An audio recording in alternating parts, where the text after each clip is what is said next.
Yo, hello everybody. I'm here. We're there. The AMG serial warm up, $15,000. Last bracket that's going on. These are the matchups for the day. We got Pandora versus Sub, Ian versus Pedro, Moogie versus Bob the Rock, Dominic versus Air Server. Hello, hello, hello.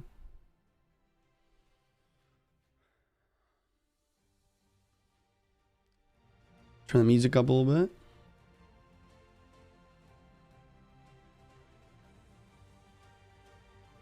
No caster audio. You should be able to hear me.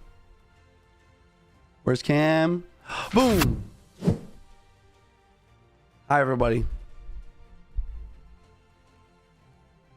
Hello, hello, hello. JuicyJ's the legend. Thanks, man. Face reveal.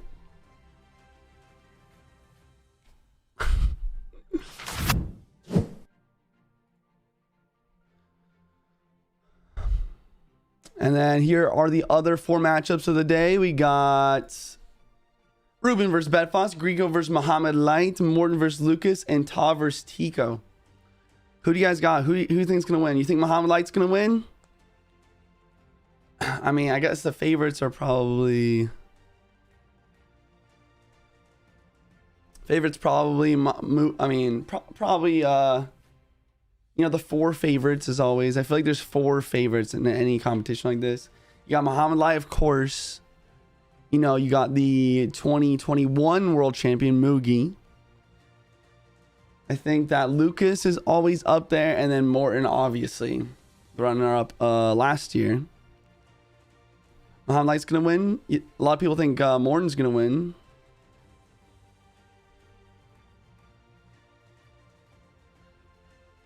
Like and subscribe if someone missed the spell. What do you mean? What are you talking about? Yeah, here's the overall, just quick look at the bracket. Yeah, I mean, I think, okay, Pandora versus Sub. Ooh, that's a tough one, you know. That's a tough one. I do think, I'm going to put Pandora just because he's, you know, it's a world finalist last year. And then we got, oh. We're switching this. Morton's pretty good. Morton's really good, man. Really good. Very good. Yeah, and then Ian up next. I mean, Ian's been kind of popping off lately. You know, Ian's not really a pro player. Like, he focused more on content, focused more on ladder maybe. But he has been going crazy lately. You know, he's qualified all the way here to the round of 16, and I think he's won like the last two global tourneys. You know, he's always shining on the ladder as well. I'll definitely win. You think you're gonna win, Mark? Is Juicy reading YouTube channel or Twitch? I'm just streaming on YouTube today. Why is not Riley playing, or why does Riley not playing these? Same kind of boat there. I think that Riley's focused more on content, also more on ladder. Whereas, you know, I feel like he's more in that boat than Ian, for example. I feel like Ian's more versatile as a player in general. And I think that he's a little bit better in competitive. But I think if Riley did, like, focus on, like, competitive, he could do well.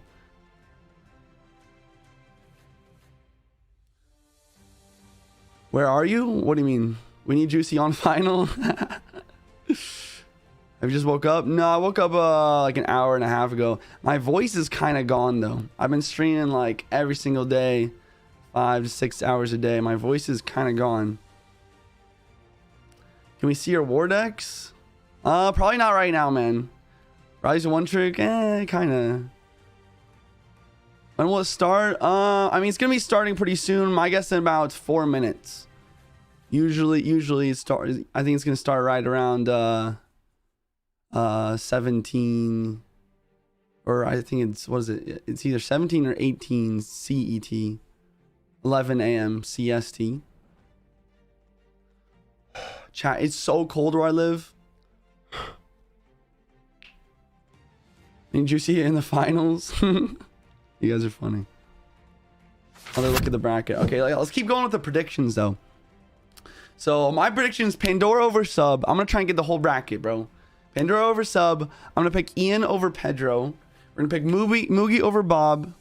I'm gonna pick Air Surfer over Dominic. Okay, so that's the first round, or that's the first half of round 16.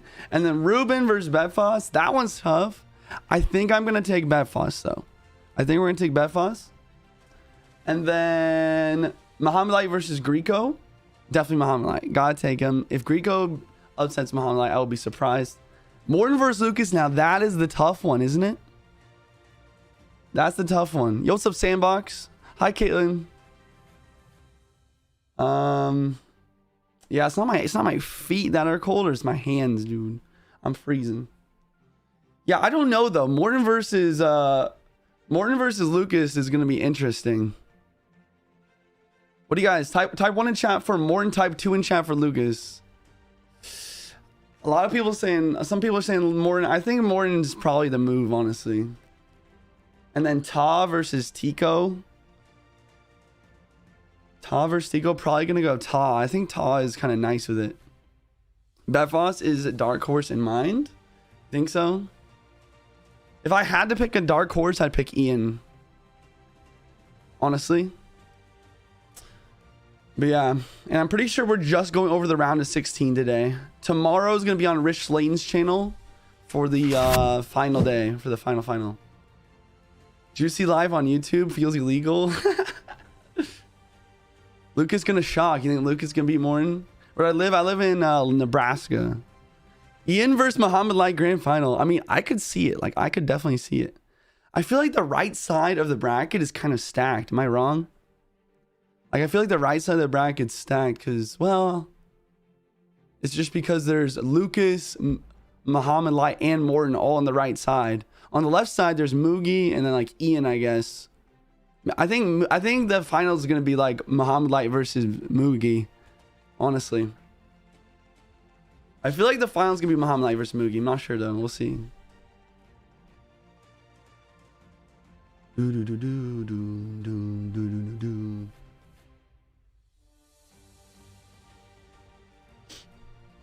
gonna quickly share the YouTube stream over to my Discord just so people know that I'm live.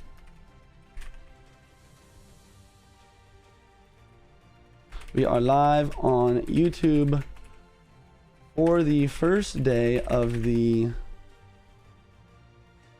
AMG CRL warm up $15,000 tourney. Boom. Self a match, Morton versus Lucas. The one who got the match win. Agree. You see, I would agree if Muhammad Light wasn't in that side of the bracket too. I feel like whoever wins that match is gonna have the biggest chance of being Muhammad Light on the right side. But I gotta take Muhammad Light, bro. Like, if I'm a betting man, gotta take Muhammad Light. Morton always gets a bad matchup. You think so? Bob the Rock, easy sweep. Okay. I'm seeing some Bob the Rock picks. You know, Bob the Rock kind of making a comeback. I mean, I haven't really seen his name roll around, but obviously used to be a really good player. Good to see him in the tournament. You think Bob the Rock's just gonna... You think he's just gonna sweep the floor and just like... He's like, yeah, I'm back. What's up? Glad Juicy's hosting. Yo, what's up, Tutu? I can smell someone using E-Golem. That's definitely not gonna happen. If Morton was on the left side of the bracket, he would have answered the final, I'm pretty sure. Oh, snap. We're playing, boys. We're going. Here we go. I'm excited. Oh, God. What was happening?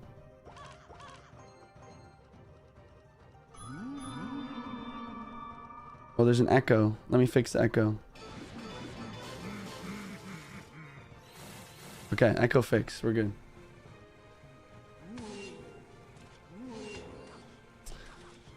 All right.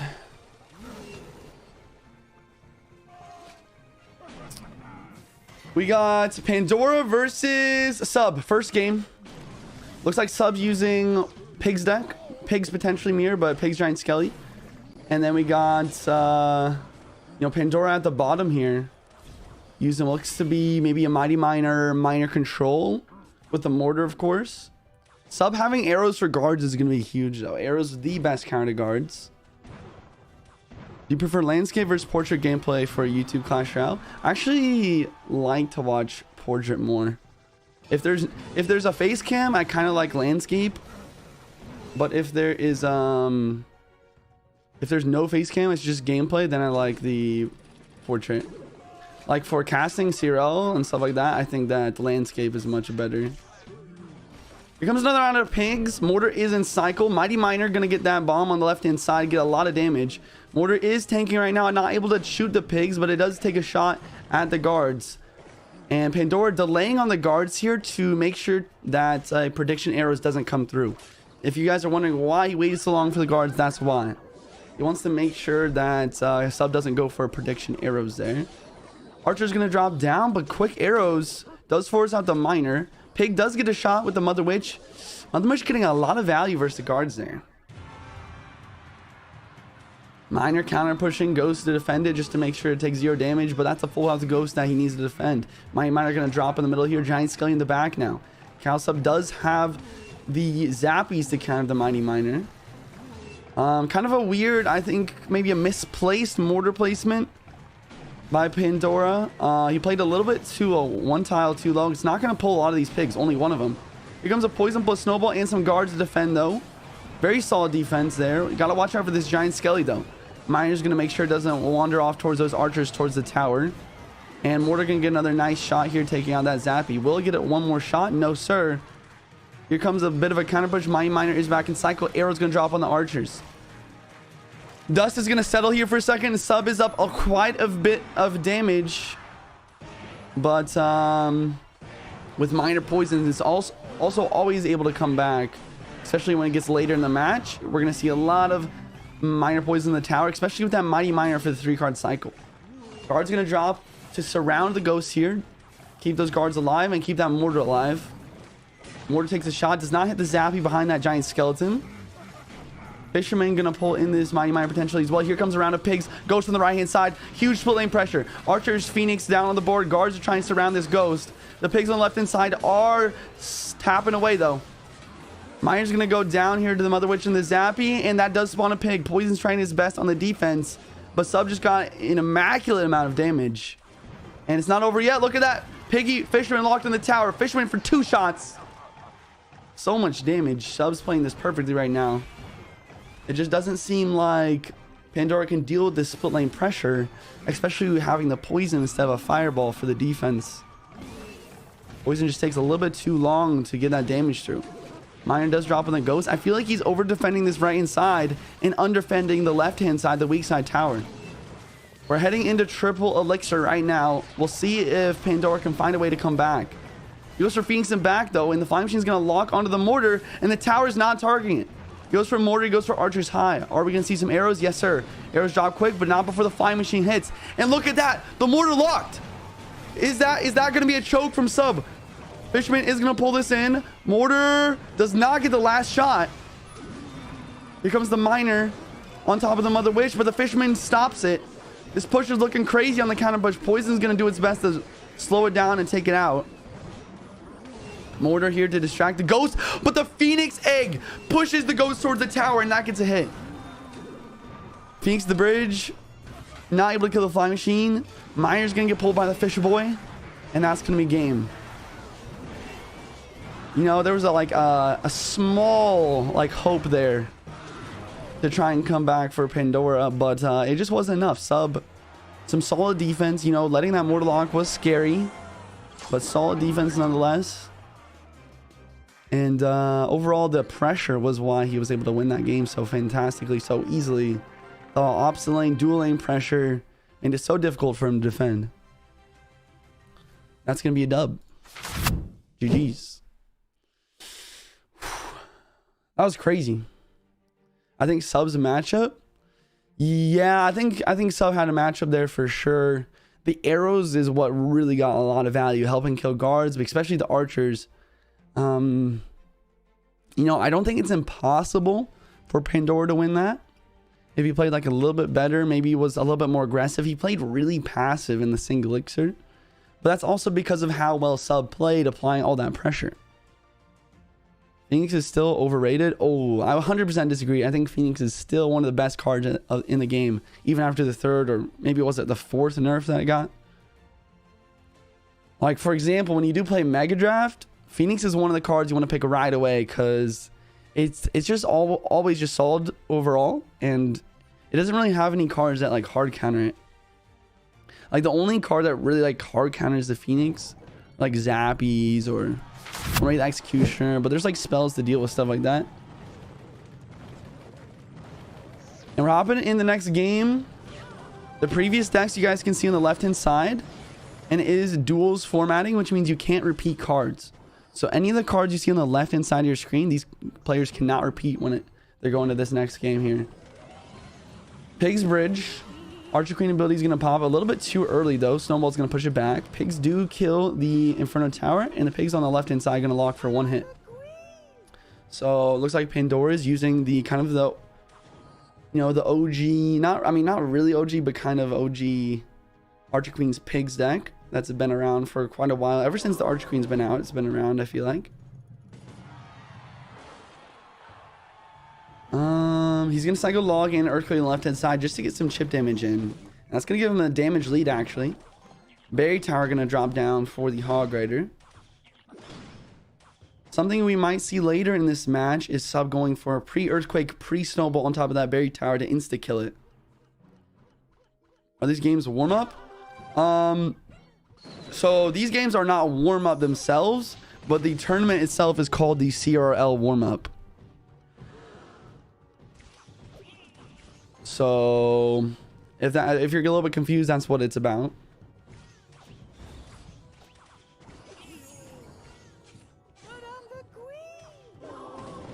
Log gonna drop here.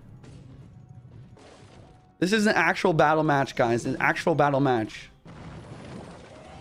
Pigs do kite this monk all the way back, and that's gonna allow that Hog Rider to get taken out quite easily. Burn Tower on the pigs. There you go. Yeah, so it's not a warm-up game, guys. This is just the CRL warm-up. That's the name of the tournament. It's a $15,000 tourney. Monk ability is taking for the Hog, though. Berry Tower did not get in cycle, and that Hog is locked. Oh my god, I think that's game over already. Earthquake's going to take that Berry Tower out. And the 3-card cycle was activated as well. So Sub might be back to another Hog Rider already here. There's another Hog. Inferno plus Fire Spirit. Anti-Earthquake placement of the Inferno Tower as well. Beautiful play all around.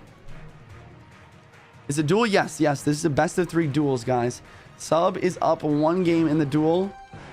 In the best of 3 duel.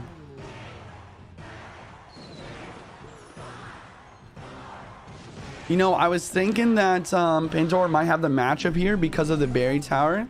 Or because of the Sub having Inferno Tower for pigs. It's not as good. But I totally changed my mind. Look how much value that Monk is getting. The Monk is 100% the difference maker here in this match. Monk deflecting the Berry Tower. Helping versus the Archer Queen quite a bit. But also just tanking ability. Like the ability to tank for that Hog. For like... it seems like forever, really. And yeah, looks like game already. Sub just needs to get maybe 1 more Hog Rider connection or just a couple Earthquake cycles here.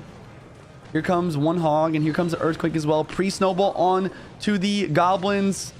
Bomb from the Berry Tower is going to take that out. Monk is going to drop with Goblins. That's going to be pretty good defense here. Monk ability just to deflect the Archer Queen. Earthquakes from both players. Sub's just 1 Earthquake away. GG's. Pandora choking. You know, I don't know if he choked. I mean, I think he definitely could have played better. But Sub played fantastically. And I think he does have the matchup advantage in both of these games here. Monk, a really solid pick. GG's. GG's all around. Oh. You guys want to see the victory screen, right? Oh, nope. They took it off already. Show the bracket. I got you, brother. I got you. Here we go. Here's the bracket. If you guys haven't seen it. But yeah, we're going to be going over the entire round of 16 here today. Oh. Victory screen part 2. Here you go. Woo! Let's go! Let's go! Sub with the dub! Sub with the dub! Anyways, back to the bracket here. But yeah, we're going over the whole round of 16 today. We got Pandora versus Sub down. Sub gonna take the win. I predicted that Pandora is gonna win. I was totally wrong. Next game up, we got Ian77 versus Pedro. Type 1 in chat for Ian, type 2 in chat for Pedro, boys. Here's the updated bracket as well.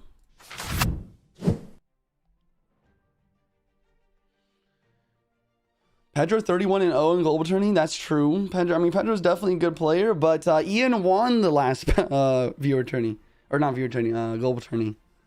He literally won it. So if we're going off of a global tourney record,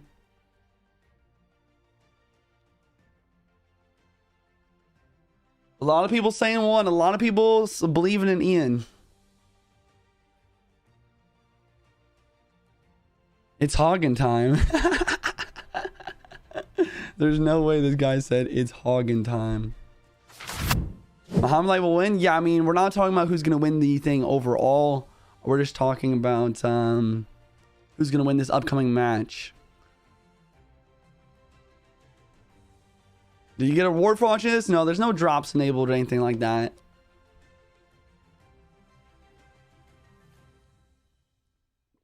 Ian face reveal. I'm pretty sure you can just go check out Ian's Twitter for his face. I mean, he posts his face on there all the time. Ian's definitely gonna win. It's time, guys. Why are you not streaming on TikTok? We're just streaming on YouTube today for the CRL casting. Boom, boom, boom, boom, boom, boom. I like this music.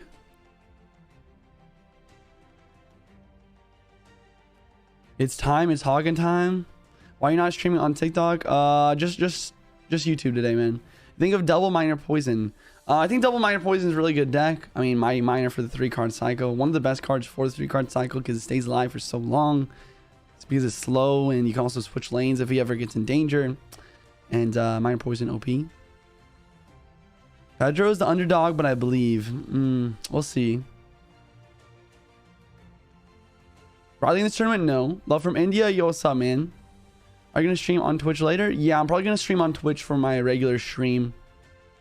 Go follow my Twitch channel, guys. Should be in the description, the link.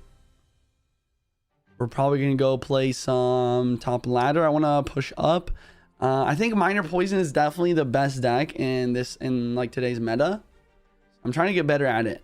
Archer's too strong. Archers are very strong. I'm surprised we didn't see like maybe a small emergency nerf. How can we get in any tournaments and earn money? So that's a great question, man. This tournament was actually, it was not an invite only tournament. It was anyone can play tournament. I would say subscribe to my channel. Also go subscribe to or follow my YouTube or my Twitch channel, because I do cast like qualifiers for tournaments like this all the time. So I actually did a 1,000 player tournament, and yeah, the people who won that tournament actually qualified and like played in this one, in this $15,000 bracket. So like this is how it worked, guys. If you guys aren't familiar with the format for this tournament, there was 4 1,000 player in-game tournaments hosted by 4 different creators. I was one of them. Top 16 from that in-game tournament went to a bracket. In the bracket, the top 2 made it to the group stage. Then the group stage went on. That whittled it down to the top 16. Now we're into the finals here, the 16-man bracket. And yeah, this is where the money is. $15,000 is going to be distributed to probably the top 3, top 4 players in this one. Can Aragon or Riley take part in tournaments like this? They 100% can. Either they didn't play in the qualifiers or they didn't qualify. Not sure which one it was. Gonna stream on TikTok later? 100%. Too much talking. We're gonna hop in the next game as soon as they have it ready.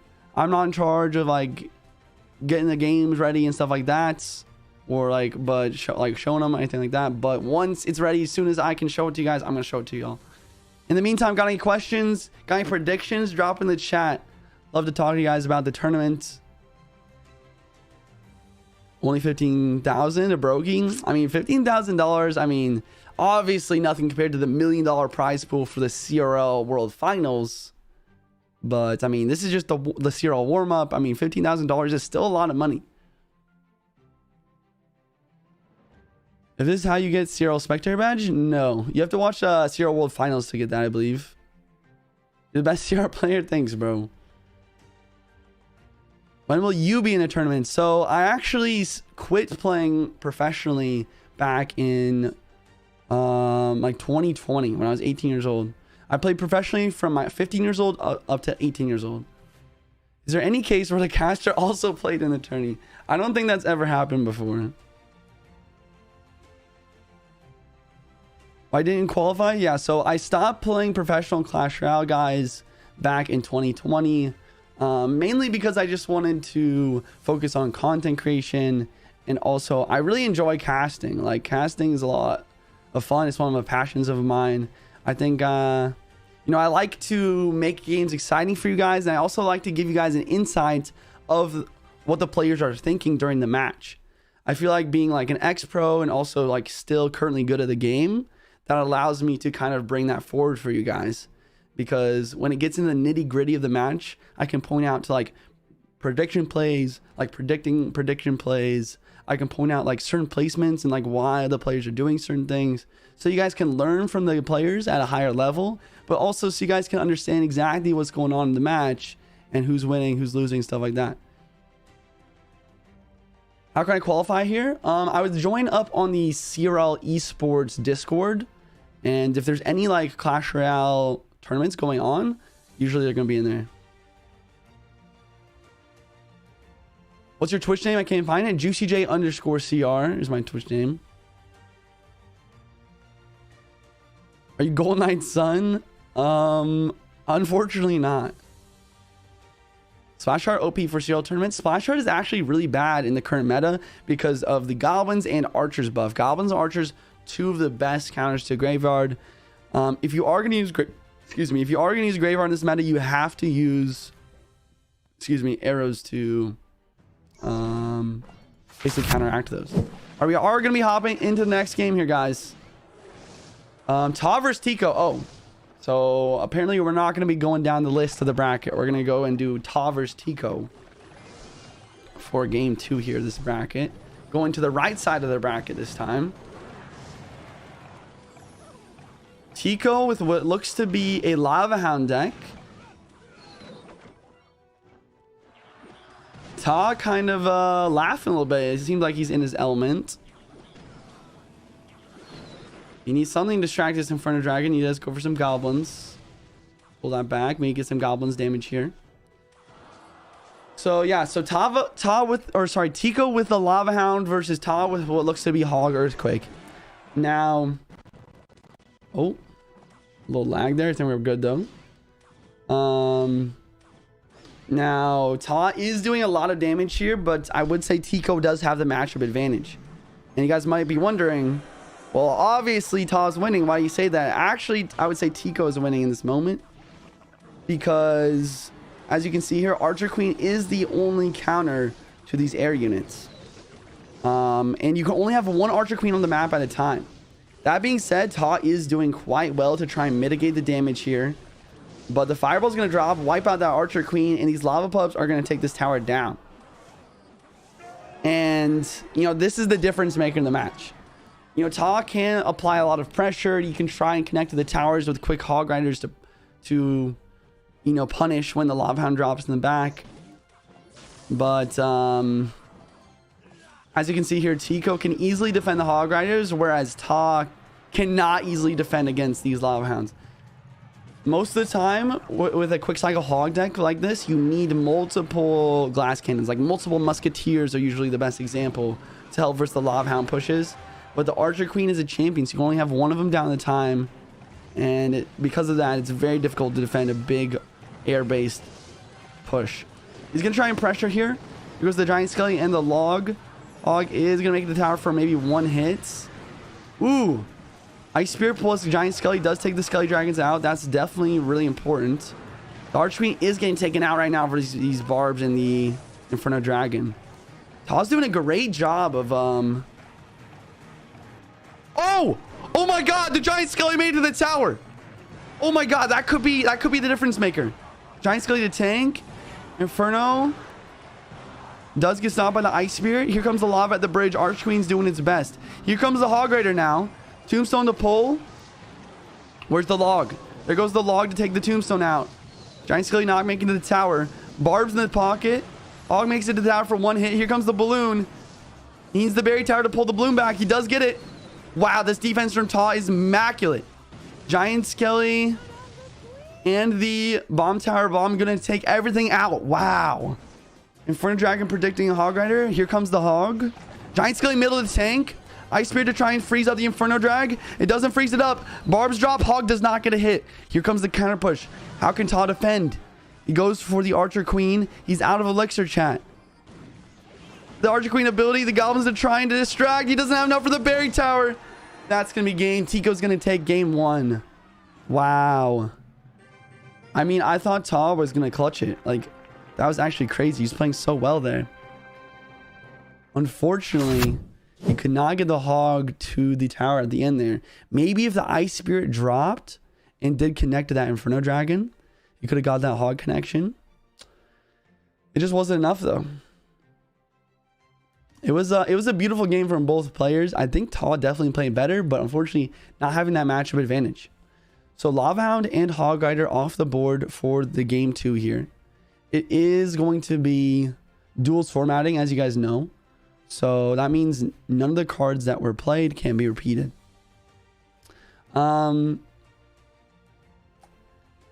So yeah, Lava and Hog off the board. Probably going to be expecting some minor poison from one of the players. RG could be an option as well. We shall see. What's up, yo? What's up, Panic? Comeback. It was definitely a good comeback, but it's definitely a good matchup there for a bad matchup for Ta there, you know. When's this Euro World Finals? I mean, probably at the end of this year, as always. Who knows, though? Who knows?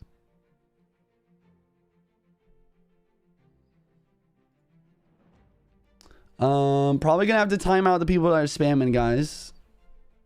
Does winner just move on? Yes. So here, I'll give you a quick look at the bracket right now while we're waiting for the game 2 here. So we went over Pandora versus Sub already. Sub did win. Now we're on the bottom of the right side bracket. Tico versus Ta. Ta is up, or sorry, Tico is up 1-0 in the best of 3 now. He needs to win more to advance to the quarterfinals.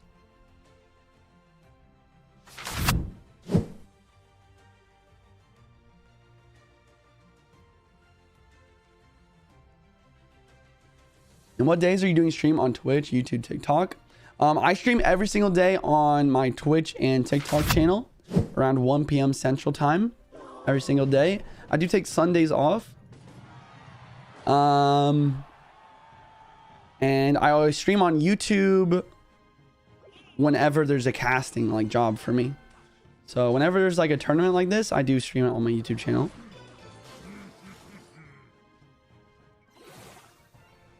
Okay, Mighty Miner in the back from Tico. Looks like he's using maybe Mighty Miner bait. And then Ta. No, not Mighty Miner bait, but Hog Earthquake himself this time with the Mighty Miner. Log gonna clean up these Zappies so the Mighty Miner is still a threat. Fisherman pulls this in to try and activate King Tower, but Tico's smart, doesn't use his ability. Musketeer down here for the Phoenix. Skelly King from Ta. Okay, so what looks to be RG versus Hog Rider. So Hog EQ versus RG Skelly King Fireball. You know, it's going to be tough for Tico to win this one, I think, just because Ta has 2 good Hog counters. He's got the Fisherman and the Tombstone here. Mighty Miner going to drop here. Log going to get down as well, but look at that. Skelly King gonna splash and hit the tower and bring Ta a little bit back into the damage here. Mortar gonna drop down to help out versus the Zappies. Locks on the Barbarian on the right though. Zappies might be able to get some ship damage on the left hand side right now. Fireball from Ta. Goblins Hog left side to counter the Zappies. Tombstone pulling this in. Skelly King as well. Beautiful plays. Really good defense. Skelly King ability gonna be completely filled up now actually because of the Goblins and Tombstone dying. Single elimination? Yes, single elimination. Best of 3, single elimination. Duels formatting. Ice Spear to try and pull this over. Cycling to the log. Log's going to drop down. 1 Larry, though, on the left-hand side. 3 huge shots. That's actually a lot of damage. Mortar going to drop once again. Just preparing for defense right now. Earthquake to get some chip damage on the left-hand side. Kill these zappies as well. Now the Musketeer down. RG in the back from Ta. He wants to build up a dual lane RG push. Maybe cycle back to 2 RGs. Or maybe just build up a right side lane push. That's the thing about the RG. It's a really flexible win condition. You can use it at the bridge like a cycle deck. You can play it in the back like a beatdown deck. And you can even use it like as a bridge spam kind of deck by creating dual lane pressure with multiple RGs. Log going to drop down. RG does not get a hit. Skelly King ability going to counter this Mighty Miner. And here comes that second RG we're talking about. Phoenix going to respawn, kill the Musketeer on the right hand side. That's kind of a huge interaction. Mortar, Musketeer, and Ice Spear for the defense here. Going to clean this RG push up very nicely. Phoenix has some value here, but it's not really going to do much. Fireball does drop on the Musketeer. And Tombstone up here predicting the Hog Rider anti-earthquake placement. Tico, Leaking Elixir, maybe doesn't know what to do. Here comes the Hog Rider after that log. Fisherman down here. Hog does get a shot. Ooh, Hog gets 2 shot. Will the Fisherman be able to activate King? No! Zappy prevents the King Tower activation. Everything just went wrong for Ta there. No King Tower activation and 2 Hog shots. Mortar in the middle of the map here, getting a lot of value, just taking everything out. Goblins right here to try and prevent the Fish Boy from locking on the Mortar, but it's misplayed. Mortar's going to die now. Musketeer getting swarmed by these skeletons. And Hog Rider, same thing. Never going to make it to the tower off that. Barbro right here, a little early, but it does take the Musketeer out. Mighty Miner absolutely shreds this RG down before the Zappies can take that out. RG does get 1 shot, though. Mighty Miner ability kills most of the Zappies. Fisherman going to be forced out here. Don't want to let the Skelly King die to that Mighty Miner. Mortar always down for the defense. Here comes the Phoenix over the river. RG opposite lane here. Interesting to dual the lane pressure. Skelly King ability going to drop as well. Barbro and the Goblins. Zappy's high here for the Mighty Miner. Mighty Miner does stop the RG from dying. Or... no, Zappy stopped the Mighty Miner from killing the RG, I mean. And the RG does get a shot. 30 seconds left. Triple Elixir. Here comes another RG. The RG cycle is crazy. Fireball drops on the Mortar.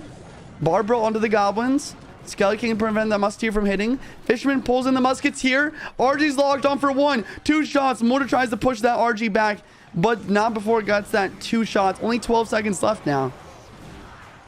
Skelly King ability is getting a lot of value. Here comes a Hog, but the Zappies are stunning it. Fisherman's ready to pull. Earthquake's not enough, and that's going to be game. Ta going to take game 2 and force this to a game 3 in the best of 3 here. You know, pretty tough matchup for Tico overall. The Zappies are 100% super necessary there for stunning that Mighty Miner, getting those RG connections. Fisherman got a lot of value as well, pulling in the Mighty Miners, as well as pulling that Musketeer. Musketeer was not able to DPS down the RG quick enough in that final push there. Nerf RG. RG could maybe use nerf. I mean, it just takes a couple steps and starts taking pop shots into the tower. It doesn't have a lot of health, but it does do quite a bit of damage. Supercell, please nerf RG. Is he taking lessons from Rich Slayton? You know it. Who's going to win the whole tournament, you think? I think that Muhammad Light's going to win the tournament. He was last year's World Finals winner. You know, there's a lot of people in competition here. Contention's a word, right? A lot of people in contention here for the first place prize. You know, Muhammad Light 100%. Morton, the World Finals runner-up. Mugi, the 2021 World Finals winner. And also, you know, Lucas is always up there as well. Lucas, one of the best players in the world. And then if I had to pick my dark horse pick, I'd go Ian 77. I think there's like a small chance, you know, with the right matchups, the right gameplay, that Ian could take a dub. They need to nerf Ice Spirit. Ice Spirit's actually very strong. Probably the best spirit right now. Probably, you know, you could say it's the best 1 elixir card right now. And that's saying a lot. 1 elixir cards are really important in Clash Royale. Nerf Phoenix and Archers already. Phoenix probably could use a 5th or 4th nerf or whatever it is. And Archers probably could use an emergency nerf because they're just so strong. They just do so much damage. Start match. We're going to be starting the game 3 here. As soon as I have it, I'm going to show it to you. And here we go. Let's get it. All right, left side of your screen, you can see the previous game there. The one before that was, I think, Hog Rider versus Lava Hound. So none of those cards can be used in this game. Ooh, really bad start for Taw already. Really good start, or sorry, really bad start for Tico. Taw starting this off well, getting a lot of drill damage already. Goldeneye Dash only able to dash forward after the change they made a bit ago. So that's why the goblins were not able to get dashed onto there. Barbaro gonna drop through, kill the Dark Goblin. Fasting. Looks like Tico's most likely using a Golem deck here. So Golem versus Drill. Oh, he's got a Mother Witch as well, though. Maybe E-Giant? He misplaces the Mother Witch. Huge mistake. And both the Wall Breakers going to connect. Mother Witch getting almost no value now. Phoenix going to drop here to kill the guards. Here comes the Drill in the opposite lane now. Wall Breakers are back in cycle as well. Gold Knight going to drop down. Cage for the Wall Breakers. Spending 8 elixir to counter 4. But there's a big counter push on the left here. Valkyrie might just clean everything up though. Valkyrie, a lot of health. Does some nice damage. Gonna swing around and kill both of these tanks. Valk doesn't have any counter push value though. Tico's up some elixir to see what he wants to do with it. He's gonna leak right now. Wait for Taw's next play. And it might seem like that's a bad play. Like obviously leaking elixir is not something you want to do. But in this situation, I think it actually is the right play. You have to wait. You have to wait for Taw's play, because if you go for like a Golem or an E-Giant in the back, there's going to be some high pressure off lane. You're probably going to lose a tower. It's better just to chill, leak a couple elixir, and wait for that next play. Tornado here does counter that, but look on the left hand side. This is a big counter push. Gold Knight going to drop down, dash probably as well. Kills the Dark Goblin. Well played. Alright, screen the back from Taw. Maybe another drill in cycle. Here comes the drill. Cage going to drop here, going to take the Fire Spirit out, and Phoenix on top of the drill here. Goblins are connecting though. Poison gonna drop on this drill as well. Dark Op connects. That's 3 big shots, and that tower is gonna be well below 700 HP already. And here comes the Golem in the back. Toss sets up the Inferno Tower. Tico needs to take this tower with this Golem push. He's leaking some elixir. He goes for Mother Witch. Mother Witch not really the best support here. Poison's gonna be able to kill it pretty easily. Barbaro here does kill the drill. Wall Breakers trying to connect. Mother Witch does prevent it. Mother Witch getting a lot of value here, actually spawning quite a bit of pigs. Gold Knight on the counter push now. A second Golem bridge. Inferno Tower does go down. Tornado dash. Gold Knight hits the tower. 2 Golems and a Phoenix on the board, guys. Wall Breakers to try and pull this back. Barbaro counters it. Taw knows he can't defend. He goes for a drill poison here. Who's going to take the tower first? Mother Witch stops. Golem's going to connect. And that's game. Are you kidding me? Tico, down damage the entire match. Somehow finds a way to clutch this up. And Tico's going to be your victor here. Knocking out Taw. What a game. It's a very rare sight to see the big rock in a game of Clash Royale. In a game of competitive Clash Royale. But Tico makes it work. Whips out that Golem.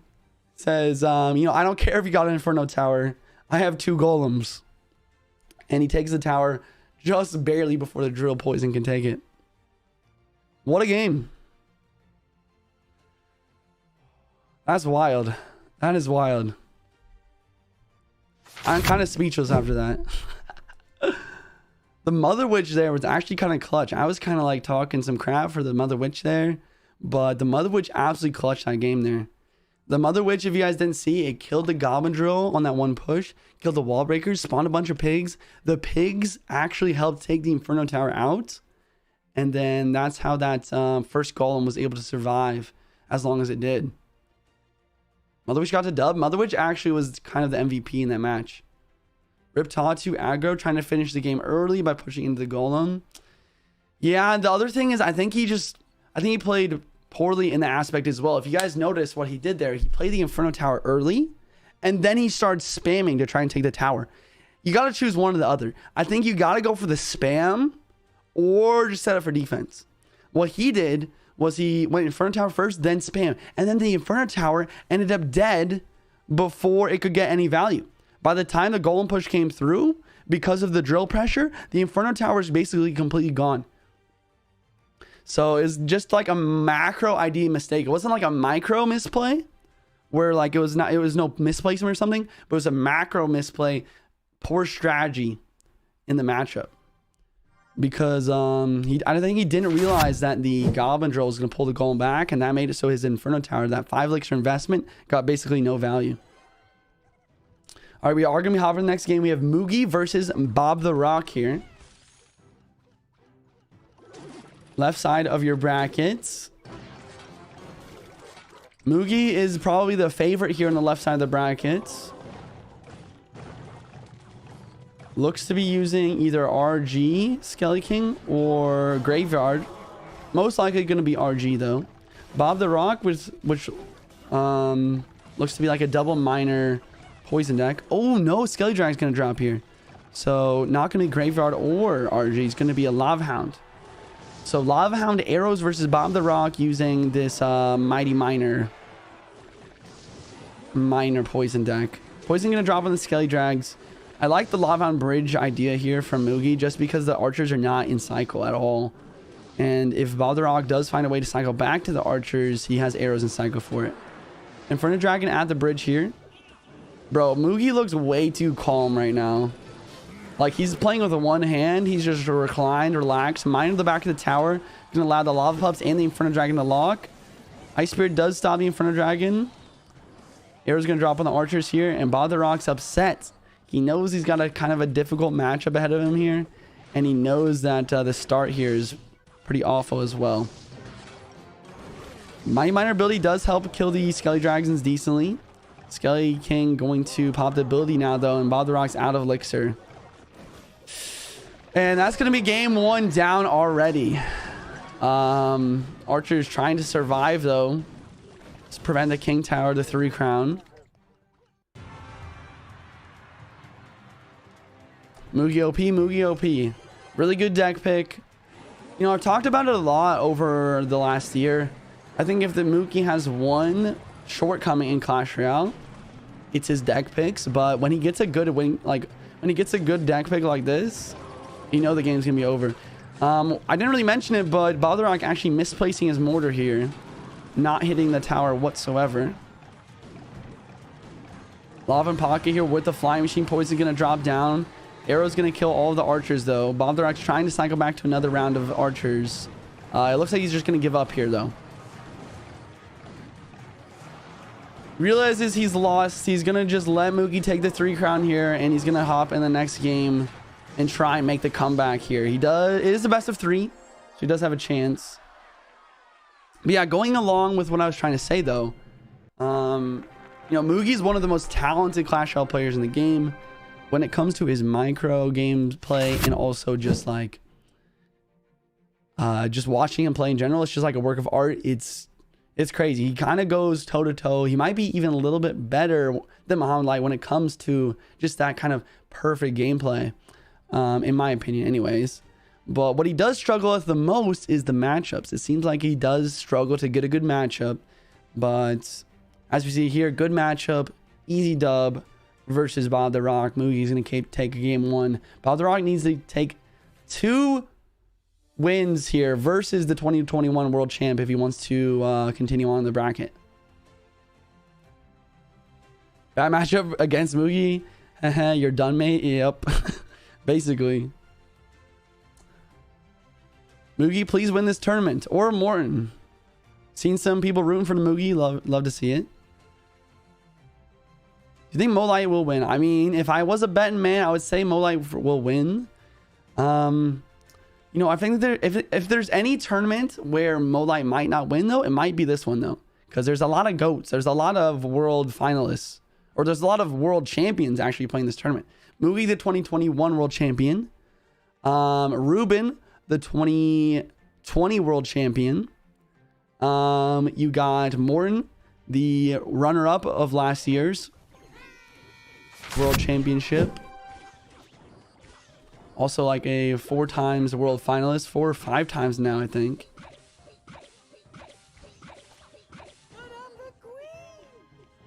All right, hop into the next game here.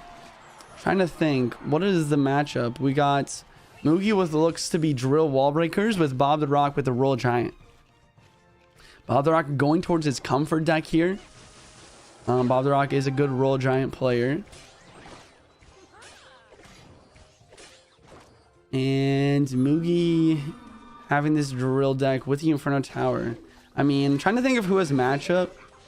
I would say that Moogie has matchup just because he's got such good defenses for this Royal Giant. He's going to have the Inferno Tower. He's got the guards for the high DPS. Bob the Rock, in order to break through, he's going to need a Lightning on the Inferno Tower plus pre-log, pre-E-Spirit for guards. That's the only way he can connect. And he might even need to do a pre-Fisherman for Valkyrie as well.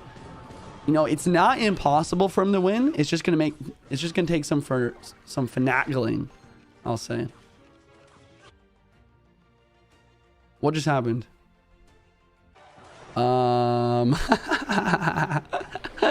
Looks like whoever is spectating the game is low on battery. Hopefully they plug their phone in. Ice Spear on the Archer Queen gonna force out the ability early. Fireball gonna drop here as well. And Archer Queen gonna only get 1 shot. Before the nerf, Archer Queen would have got 2 shots there. Here comes the drill, wall breakers combo, E-Spirit, Barbell, and Skeletons. Wall breaker on the right side gonna connect though. Ooh. Bob the Rock is not happy after that one. Dark Gob on the right here gonna kill everything. Gonna force out a response as well. No Skeleton cycle. Might force out a Ghost. Maybe the Fisherman. Okay, both. Interesting. Fisherman and Ghost. That's a lot of elixir. Maybe gonna be an RG on the right. Nope. Valkyrie's gonna clean up both of these units, and RG's gonna drop in the back here. Guards on the Archer Queen. Skeletons, E-Spirit, plus a Barb Barrel is gonna clean everything up very nicely. 0 damage defense. Bomb the Rock already gonna be cycled back to another RG as well. So we might see a dual lane RG pressure right now. Here comes the Ghost towards the Dark Gob. Fisherman predicting the Valkyrie here. Lightning gonna hit here. Ghost hitting the guards. RG not getting the shot. Skeletons kill the wall breaker on the left. But no RG shot. Lightning does get some damage. It's just not enough though. Bob the Rock needs a big RG connection to win this one. Ooh, Fireball on the Queen here. Queen does not get the ability down. Dark Gob does get taken out with the E-Spirit distracting though. Here comes another drill. Wall breakers push. Fishman. Oh, Fishman just barely hitting the wall breakers there. Barbara and clean up. Ghost kills the drill very nicely. But once again, this Valkyrie getting so much value right now. It's going to absolutely delete these tanks on the left.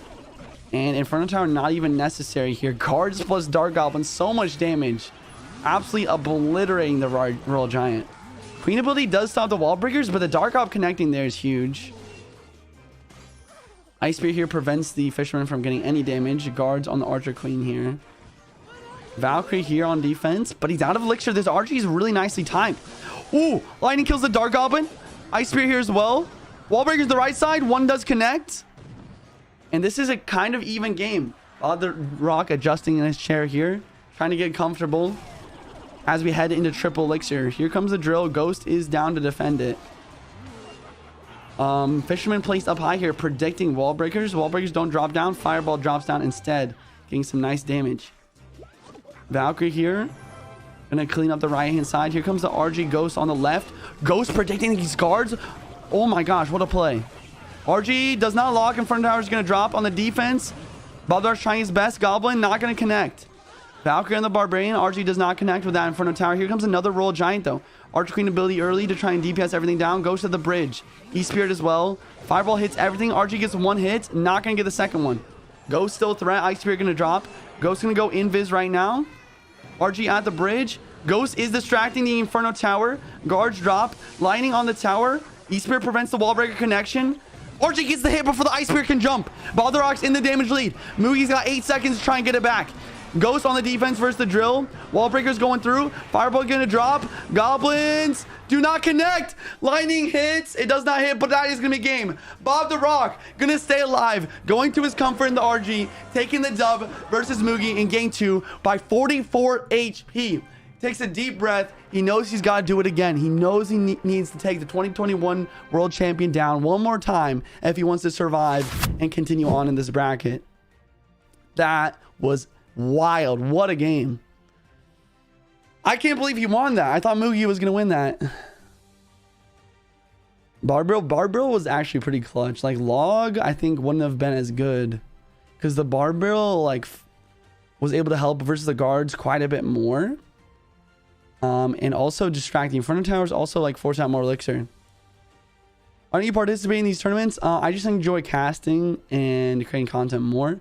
To be at the level these players are, chat, you guys have to practice like 8, 6, 8, maybe 10 hours a day, just grinding Clash Royale. Not just one deck, but multiple decks. You have to be comfortable with every single card in the game, especially with the duels formatting. Duels formatting does not allow you to repeat cards. Yeah, so that's the reason why I kind of focus more on content creation and casting rather than or one of the main reasons why I don't play professionally anymore. The time commitment can be crazy. Good job for Bob. Yes, huge play from Bob. So let's think about it. What decks have been played? So Drill is out for Mugi. RG's out for Bob. What was played in game 1 here? It was Lava versus Minor Poison. So my guess is we're going to see Minor Poison from Mugi here in game 3. And Bob does not have Minor or RG. Maybe we're going to be seeing some Hog Rider or some Drill from Bob. That's my prediction for the decks here game 3. Where's Ian? Ian is playing in this tournament. Here's a quick look at the bracket here, guys, while we wait. I don't have it updated. But yeah, Ian versus Pedro will be played today. We're doing Mugi versus Bob the Rock at the moment. The games that have already been showed, if you guys are just turning in, is Sub versus Pandora. Sub took the dub. And Ta versus Tico. I believe Tico beat Ta here. Yep. After we do Mugi versus Bob the Rock, we are going to be playing in another match. Probably on the right side of the bracket. Maybe we can see Muhammad Light play next. Not sure.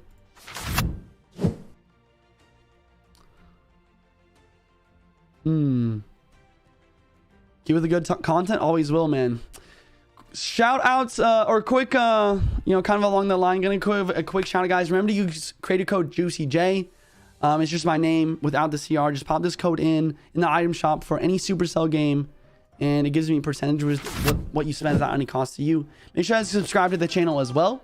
We're nearing 100,000 subscribers every single day. Every single one does help out.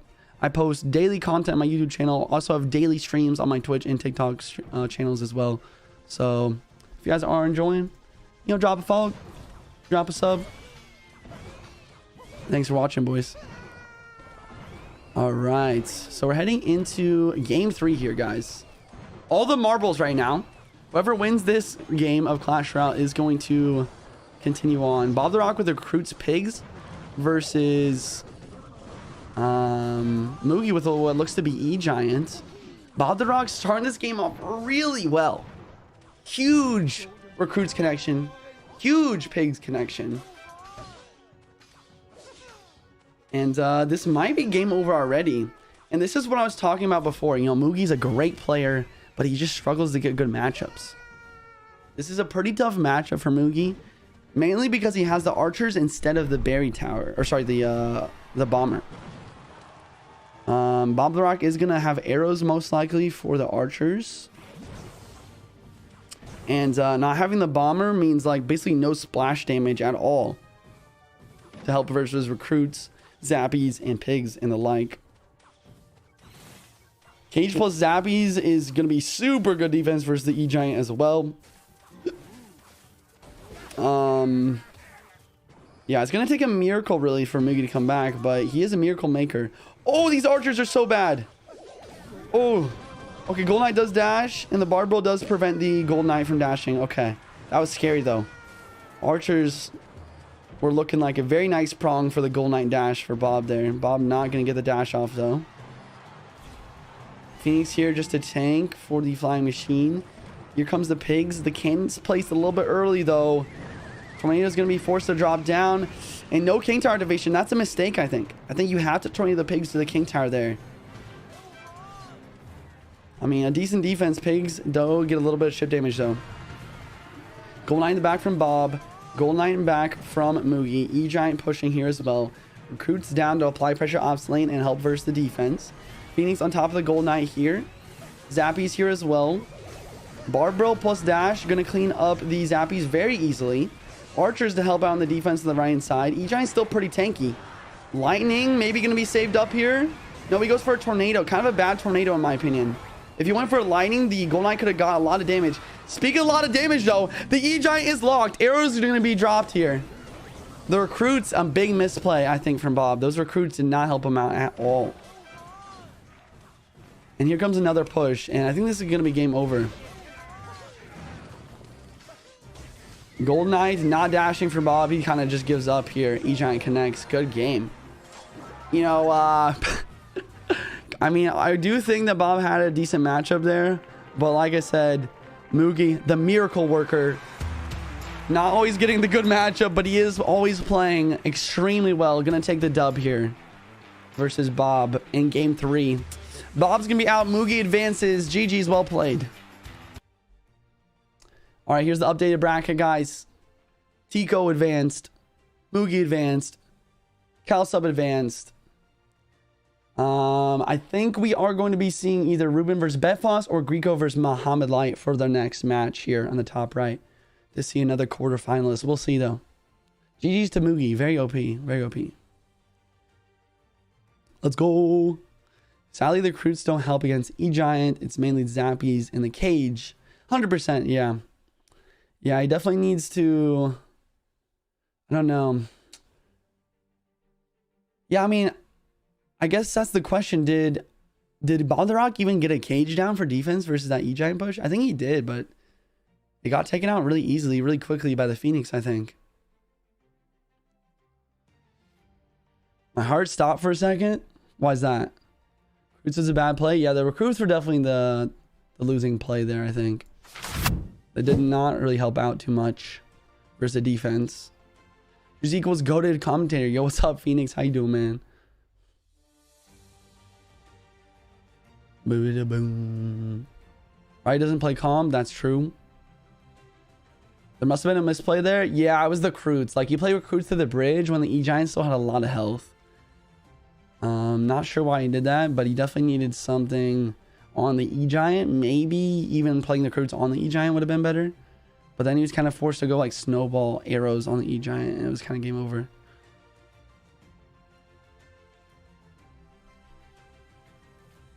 Best CR commentator? Yo, thanks, bro.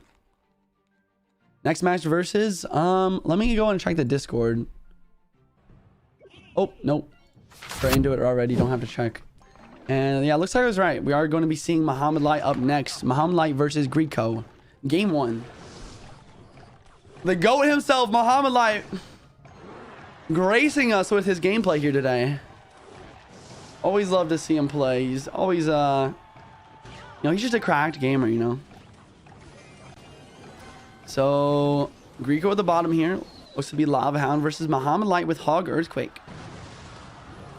Greco having a fantastic... Oh, no! Oh! I was just about to say, Greco having a fantastic matchup here. But a huge choke already. Just placing that Skelly King one tile too far back. Archer Queen locking on the tower. Crazy. Muhammad Light going for the Berry Tower to help defend both lanes here. Skelly King does get some damage though. Archer Queen is going to be back in cycle pretty soon here. Berry Tower not going to be pulling the Lava Hound because it's placed one tile too low. Archer Queen going to drop here. Help kill the Lava Hound. Flying Machine hits. And a similar mistake now. Skelly King played too late and the Flying Machine locks on the tower. Minor Skelly drags left hand side to try and get damage on both lanes. And we can once again already see here that even despite a misplay, Greco is still having that matchup advantage, able to get a lot of damage back. But Muhammad Light's also getting a lot of damage back. Giant Skelly gonna connect. Hog Rider gonna connect. And both towers almost completely down here. Archer Queen still has another ability as well, which is going to do a lot of damage to the King Tower here. Oh, the Giant Skelly goblins the pocket. Keeps the Archer Queen alive at 1 HP. Ice Spirit to freeze up the Inferno Dragon. No way. Oh my god. Are you kidding me?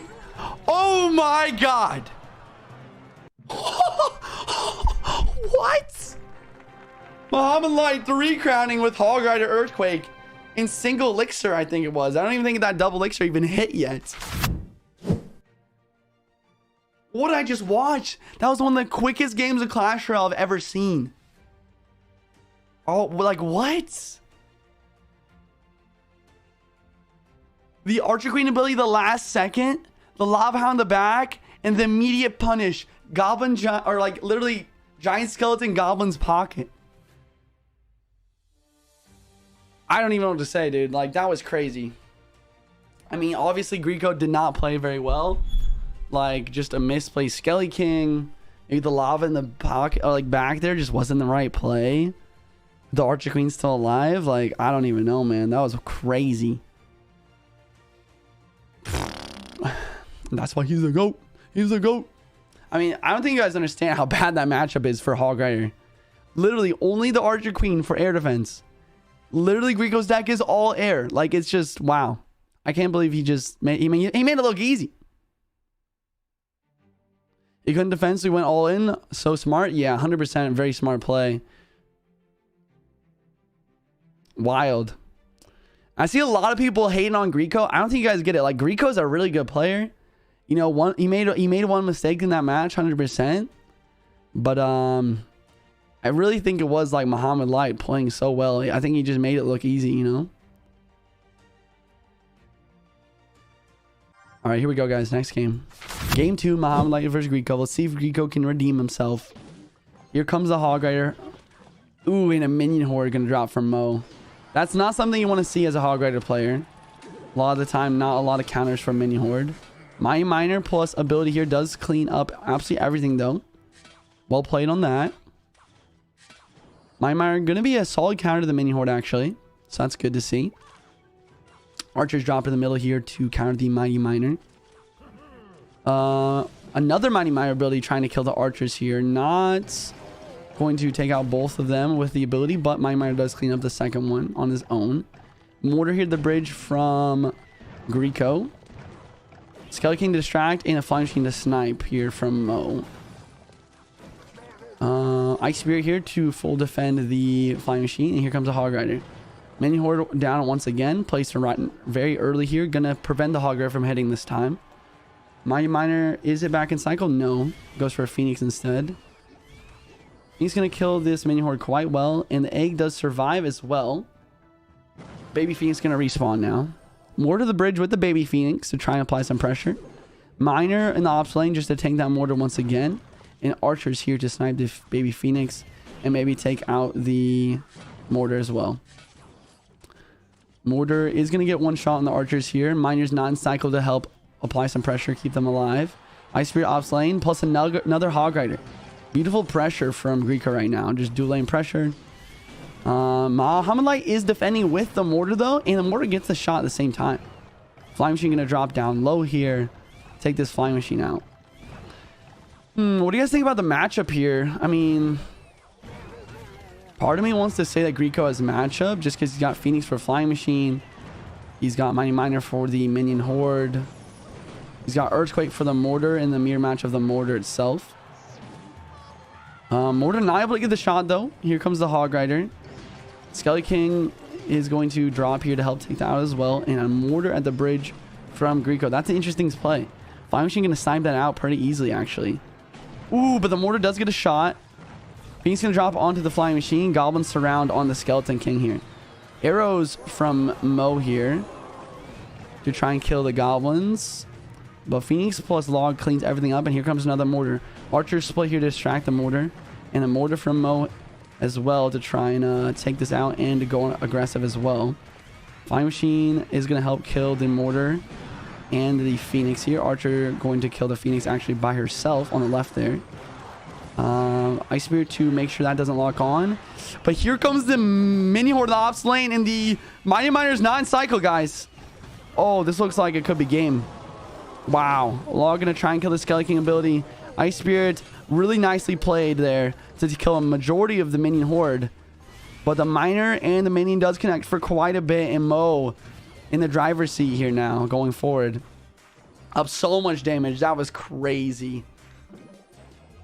Yeah, I mean, I guess you just have to save the Mighty Miner and cycle for the minion horde, or else that is what's going to happen. Earthquake going to drop on the mortar here to try and get the mortar connection, but Flying Machine's going to snipe this out once again. You know, Greco does have the Flying Machine for the Phoenix. Or sorry, he has the Phoenix for the Flying Machine, but he doesn't have a way to kill it when the Flying Machine's on his opponent's side of the map. That's the one annoying part about it for him here. Skarmy from Mo here is going to fill up the Skelly King ability. Flying Machine get a lot of value on the defensive once again. Mortar's still distracted. Or Earthquake's forced out on the defense. Archer's killing the mortar here. Minion horde split right now. Goblins to distract. Mortar bridge. Ice Spear on the Flying Machine. Here comes the Miner though. Miner tank for the Flying Machine. Flying Machine locked in the tower. Phoenix forced out. Log does kill the archers on the left here, but here comes the Skelly King ability. Flying Machine is getting so much value from Mo. Here comes a minion horde of the bridge to try and kill the mortar. Mighty Miner ability kills majority of the minion horde. Here comes the Hog Rider. Mortar does lock. Log is down. Earthquake is down. Kills the archers. Mortar gets another hit.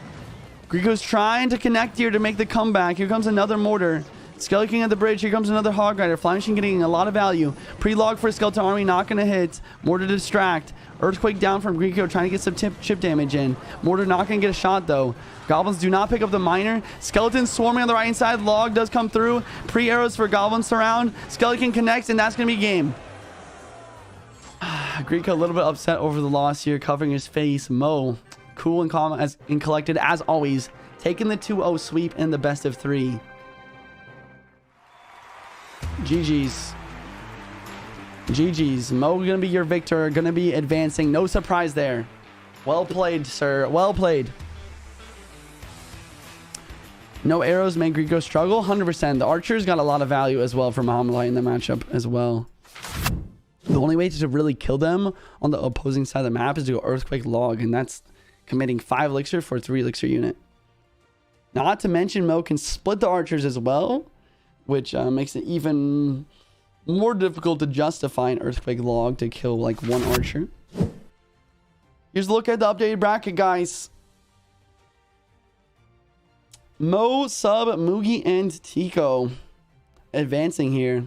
Already 2 of my predictions are not going to be correct here. I thought Pandora was going to beat Sub, and I thought Taw was going to beat Tico. But not an upset to say, though. I mean, not a good prediction by me, but not an upset. You know, really good players in Tico and Sub. We'll see how they can continue on.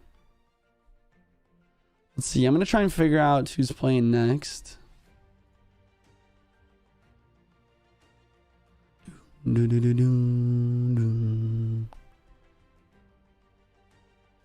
Not sure. Not sure. I'm not sure who's playing next.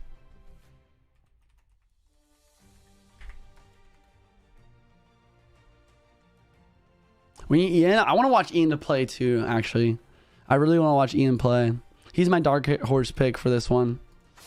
I think if there's anyone that could win this tournament, that would be surprised. It'd probably be Ian.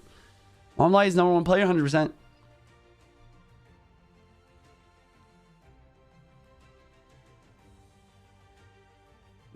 It's Hagen time.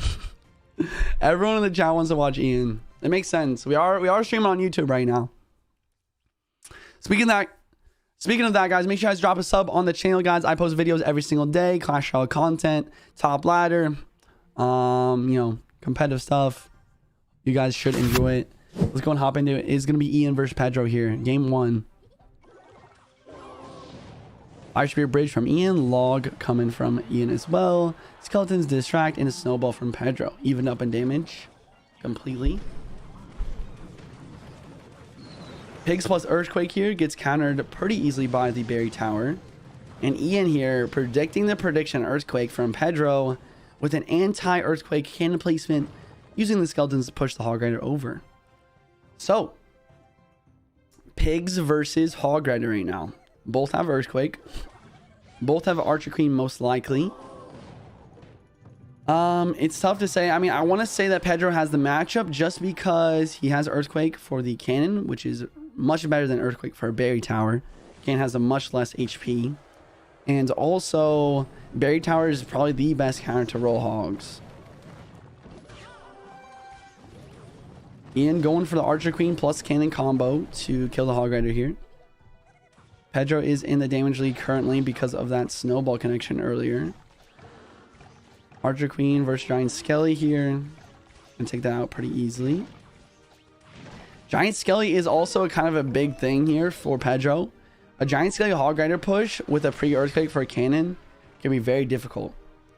Ian's already thrown up the white flag here, realizing that the matchup is not great for him. Fire Spear Bridge, Skeletons to absorb, Log and Snowball from both sides to try and get more chip. Ian goes for the Earthquake. The reason why Ian's going for just Earthquake by himself, if you guys are wondering, is because he knows the pigs aren't going to break through for damage. So he's just going for Earthquake cycle. Pedro goes for the Hog Rider plus Earthquake. Ian with another use of the anti-Earthquake cannon placement there. Gotta know those placements, guys. Beautiful plays there. Archer Queen as well there, just to make sure the hog doesn't connect. Archer Queen gets cleaned up by the Giant Skelly. Fire Spear onto both of these. Here comes another hog, though. Can't up high to pull. Archer Queen as well. The Archer Queen is going to get taken out pretty quickly, though. Royal Delivery does drop down the Archer Queen on the left, forcing out the ability. Fire Spirit does get taken out on the right there. Fire Spirit kills the Queen on the left. Anti-Earthquake Cannon plus Skeletons to push. You know, Ian's playing this so well, he's actually in the damage lead just by cycling Earthquakes. Pigs left hand side to try and apply pressure. Fire Spear on the right here to try and get a connection. Fire Spear does defend. Berry Tower does defend. Queen in the back here. I don't know if the pigs were the right play.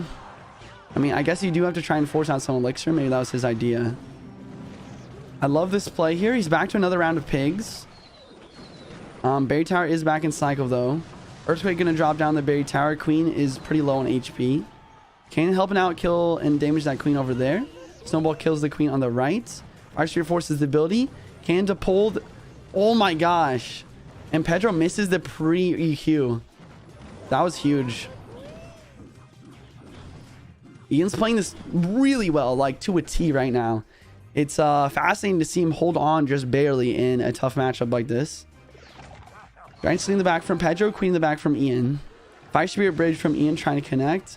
Fire Spirit to defend from Pedro. Earthquake cycle from Pedro right now. Cannon anti-Earthquake placement at the moment. EQ from Ian plus Log to get some chip damage. Skeletons protecting the cannon. Beautiful play there. Another cannon's down here from Ian, but the Giant Skelly Bomb's going to help kill that. But the hog's already dead. Beautiful. Archer Queen is going to get taken out over here on the left. Skeletons get taken out by the Earthquake. Pre-snowballed. Oh, and the hog kills the hog immediately. Oh, but the log prevents the hog shot. Archer Queen, pigs, counter push. 45 seconds left. Pre-Earthquake does hit the Berry Tower. There's 3-card cycle enabled. Berry Tower doesn't get the last hit. Pigs actually connecting right now somehow. Archer Queen ability kills the Giant Skelly. Here comes another Earthquake cycle. Earthquake from Pedro. Not on the tower, though. Hitting the cannon. That might be a mistake. Roll Delivery kills the Archer Queen. Cannon placed all the way over the left because of bad Hog Rider placement from Pedro. Berry Tower down for these pigs. Earthquake hidden, though. Here comes another Hog Rider. Snowball on the defense. Anti-Earthquake Cannon once again. Pedro's choking with these Hog Rider placements right now. And Ian's going to win this game. I mean, it was definitely a difficult matchup for Ian. But he just played probably 10 times better, in my opinion. It was absolute perfection. And what can be expected from the best Hog Rider EQ player in the world? Well played. Big smile from Ian. That's a contagious smile right now. Right there. I love it. Pedro's focused. He's trying to figure out his next deck that he wants to pick here for game 2 of this best of 3. Wow. He's the GOAT. And that's why he's the GOAT. He's the GOAT. Ian was smiling the whole game. Yeah, he always does that. But, you know, he had like a bigger smile at the end when he won. So smooth. That was smooth. I'm not gonna lie. That was smooth with it. Reaction time on those cannon placements was amazing. I mean, not in reaction time. I mean, yes, reaction time for like the push over, but also just in general, like the amount of like precision he had with all of his micro, like the push over, the prediction of the prediction. Like, I don't think, like, let's think back on it. I think Pedro never hit an earthquake on Ian's cannon. That's crazy to think about, actually. Like, he's always switching up his cannon placement, always using anti-earthquake cannon placements, always predicting where the earthquake's going to be placed. Actually, just crazy. Like, I didn't actually think about it till then, but I don't think Pedro ever hit an earthquake on a cannon. Maybe once. Like, it was just beautiful micro, beautiful predictions, beautiful gameplay. And, you know, Ian making that matchup look like it was easy for Biggs. And we're hopping into game 2 here, guys. Ian versus Pedro, game 2. Pedro has to win this game or Ian's going to knock him out of the bracket right here. It is duels formatting here, guys. So these players not able to repeat any cards that they used previously. Barbell from Pedro, Baby Dragon from Ian. Weird. Weird to see a Baby Dragon. E-Spirit from Pedro and a Phoenix as well. Golden Knight in the back from Ian. Maybe a Golem deck. Monk from Pedro. Looks to be a Royal Giant deck. Fisherman going to stop this Golden Knight dash. So it looks like Ian with a Golem versus Pedro with a Monk Royal Giant. Interesting. Goblin Cage does a great job here. Barbell to cycle for Ian.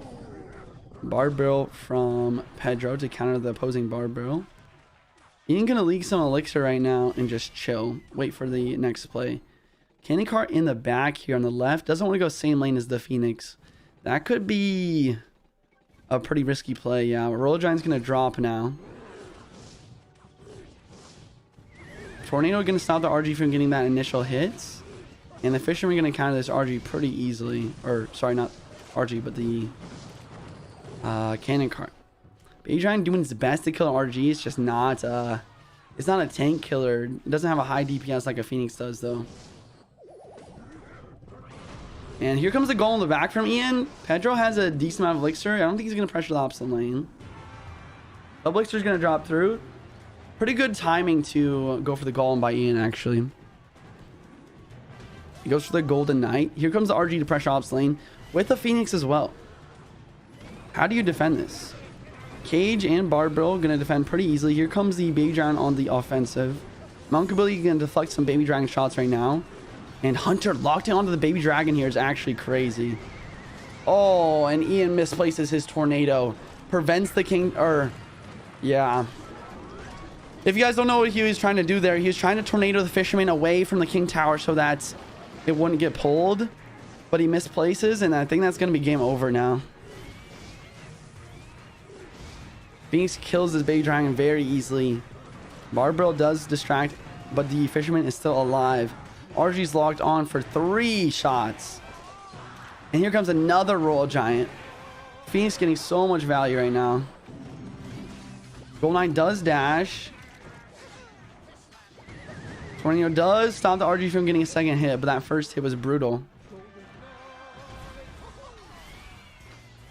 Monk ability gonna tank everything and deflect these cannon card shots. Oh, the Phoenix is getting so much value for Pedro in this match. I feel like, I mean, obviously the Tornado was probably the biggest mistake. I think the second biggest mistake in this match from Ian is not using Phoenix. I think if he used Phoenix instead of Baby Dragon in this Golem deck, he would have had a much better chance of winning this match. Yeah, I mean, Ian's trying to hold on, but it's just, I don't think it's going to happen. Fireball's going to drop, kill the Baby Dragon. Oh, no, just knocking back the Goblin Giant, or Goblin Brawler there. That was kind of a bad Fireball from Pedro. I don't think it matters, though. He just needs one more RG hit, really. Or some Monk hits. Lightning from Ian does get some solid value, but here comes a fireball. And there you go. GG's.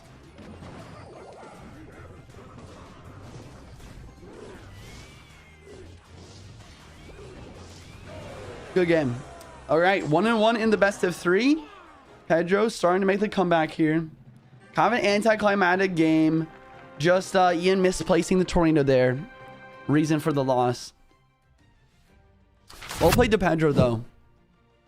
You know, he took that kind of matchup advantage and he ran with it.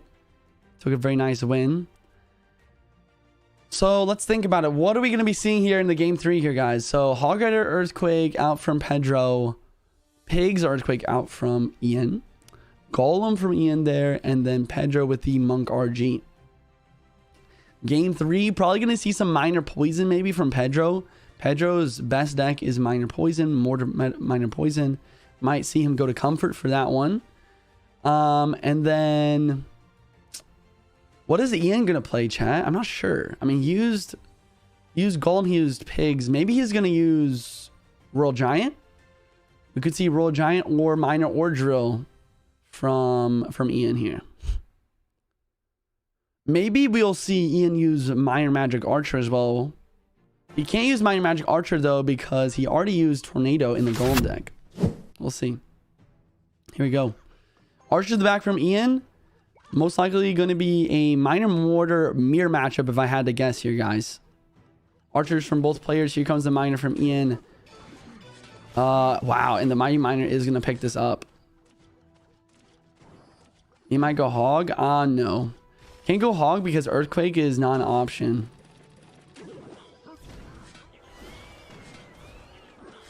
Phoenix on defense versus the Minor. Minor's getting a lot of chip here. And Pedro's already in the damage lead. Okay, Monk Bridge. Interesting. So Monk versus Mighty Minor. Kind of Minor Poison Mirror matchup. Monk ability does pop here. Minor to defend. Ooh. The log from Pedro. Attempting to activate the King Tower. But he played it too early. Good game from both players. I think, you know, it's not a good game at all yet. Just a little bit of troll BM here from both players. Okay, mine on the left side from Ian. Maybe he wants to switch lanes. Oh! Oh my god, he's got a balloon! What? He's got a balloon, chat. Repeat, he's got a balloon. Balloon's gonna make this matchup a lot different. Not Minor Mortar Poison, but Monk Minor with arrows. Wow. Oh my god. Maybe that's why Pedro said good game. Maybe he realized what deck Ian had. But Ian having a fantastic matchup now. As you can see, Pedro's only air defense is archers. And Ian has the arrows to kill them. Ian's matchup, 100%. Yes. Ian has arrows for archers. Pedro has no other way to kill the balloon. Plus, Ian has the Monk, which is going to do a great job of tanking for the balloons as well. Minor is just... it's just like extra damage. Just an extra win condition, honestly. Good arrows there. Snowball to push the Minor off the tower. Allow the left side tower to help out a little bit as well. Monk ability going to tank for this Minor on the left hand side. Mighty Minor ability did a good job of kind of taking all that out though. Minor does get a lot of chip. Ian's almost back to the damage lead.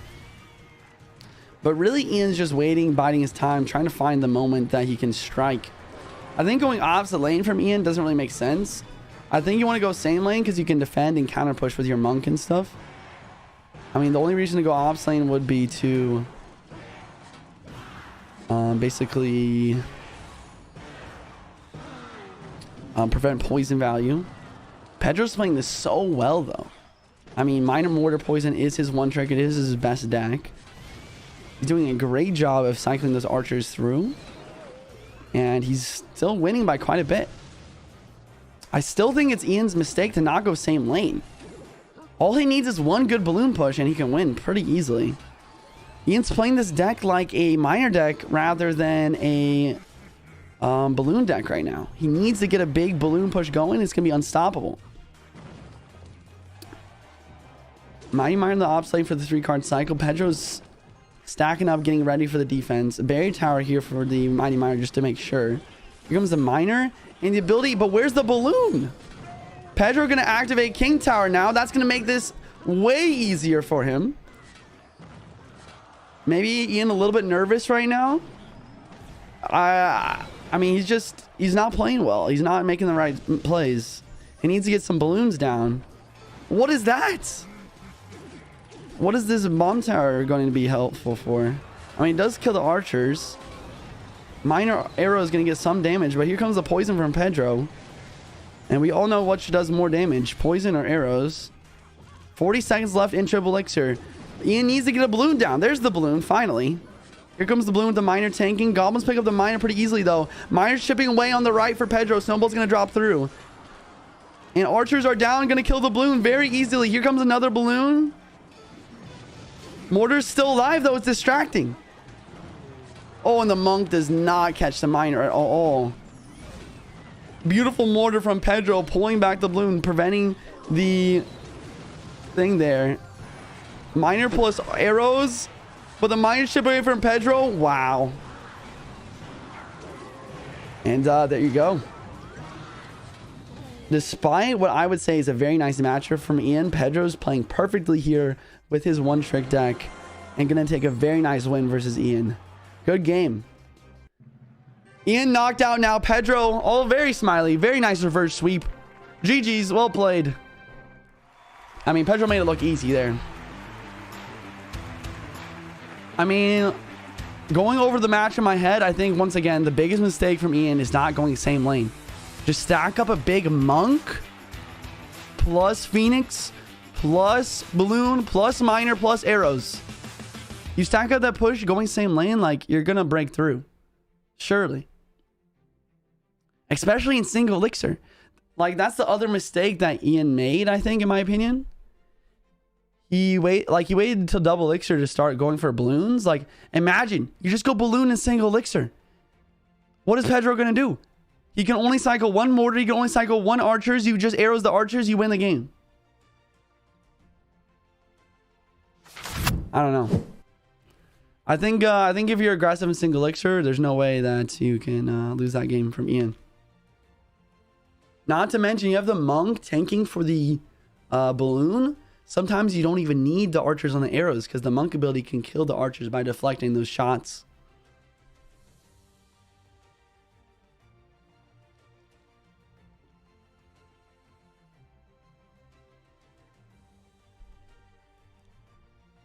GG's though. GG's. I can hear the goblin laugh. He did not have a matchup. More archers plus a faster cycle. 100% disagree with you. I think you're wrong. My heart is broken. Rip the dream. Rip the dream. The Ian fans are sad. I feel you, boys. I was rooting for Ian too a little bit. Not gonna lie. As a fellow content creator. You're literally correcting pros. Why don't you play? I mean, it's really easy to correct pros when you're watching. It's a lot harder to notice those mistakes and notice the right way to play when you're in the game. All that pressure. It's a lot different. What was Ian supposed to do about the mortar? I mean, you don't have to do anything with the mortar. The balloon literally just two shots it. And it doesn't hit air. I want Moogie to win. I don't actually know. I guess I'm rooting for Air Server. I'll root for Air Server. Alright, we're hopping in. Air Server versus Dominic. 2 CRL World Finalists. Dominic on the bottom here with what looks to be, I want to say, Royal Giant. Air Surfer with what looks to be Mortar. No, Dominic not using Royal Giant. Actually going to be this Royal Hogs deck. Royal Hogs kind of fireball bait deck. Giant's getting a lot of value right now. This is a big push. This might be game over already. Arrow's just not a good enough spell here. Skeleton Army tries to take everything out, but the Mother Witch stayed alive for quite a while. Spawns a lot of pigs, and that Flying Machine is locked and loaded on the tower. I don't even know, man. I was just like getting into the match, but it seems like it's already over literally within 60 seconds. And both of these players are emotionless. Are you kidding me?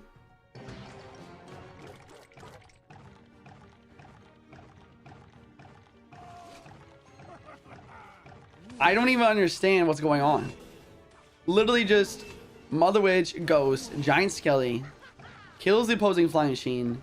Arrows came out a little bit early from Air Surfer, and then yeah, I mean, the flying machine just shredded that tower on the right. Zappy's are gonna pick up the flying machine. Dominic's defending quite well here.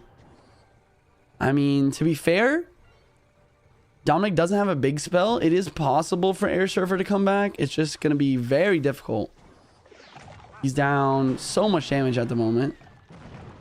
Giant Skelly to distract the mortar right now. Flying machine is gonna go in front. Skarmy here on the defensive. Flying machine here going to snipe everything out in the middle of the map there. Mortar not able to get a shot on the tower here. Skelly King trying to push the ghost off. Not gonna work though.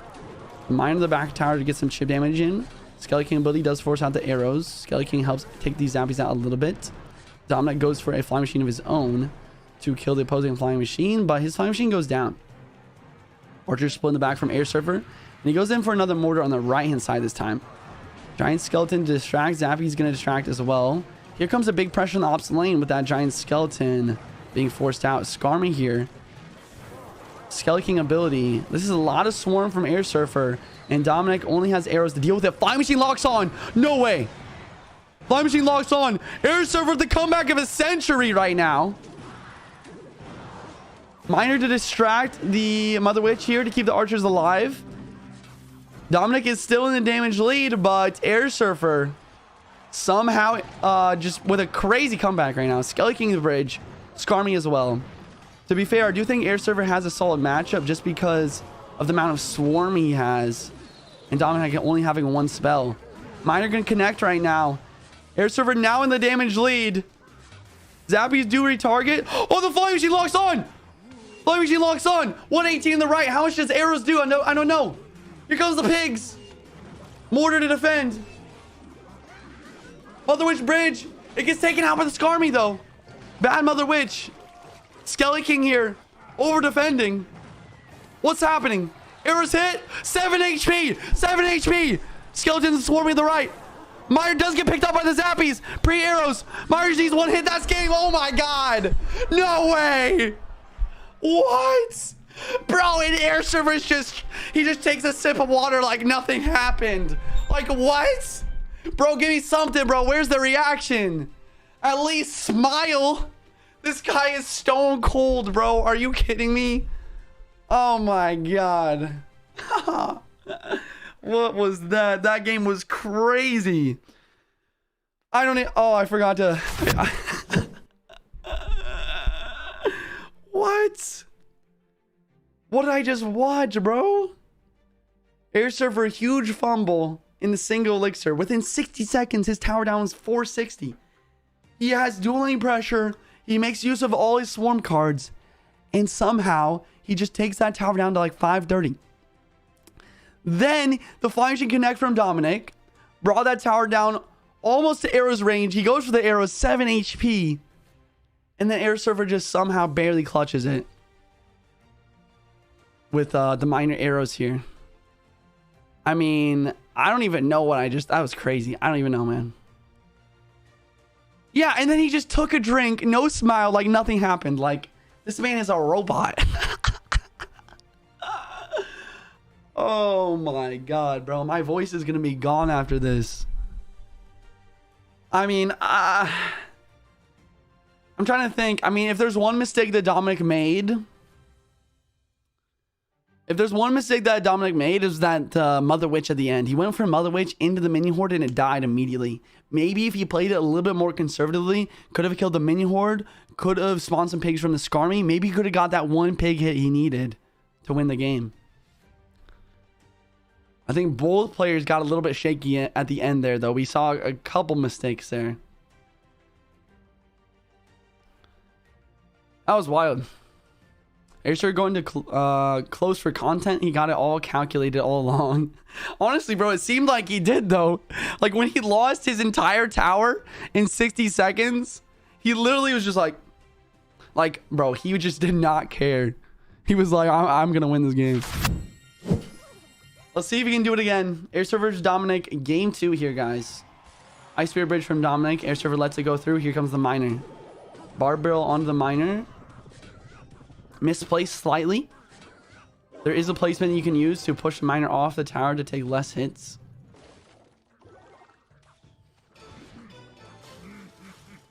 Mighty Miner in the back from Dominic. Golden Knight from Air Surfer. So, Tombstone, Golden Knight, Bar Barrel.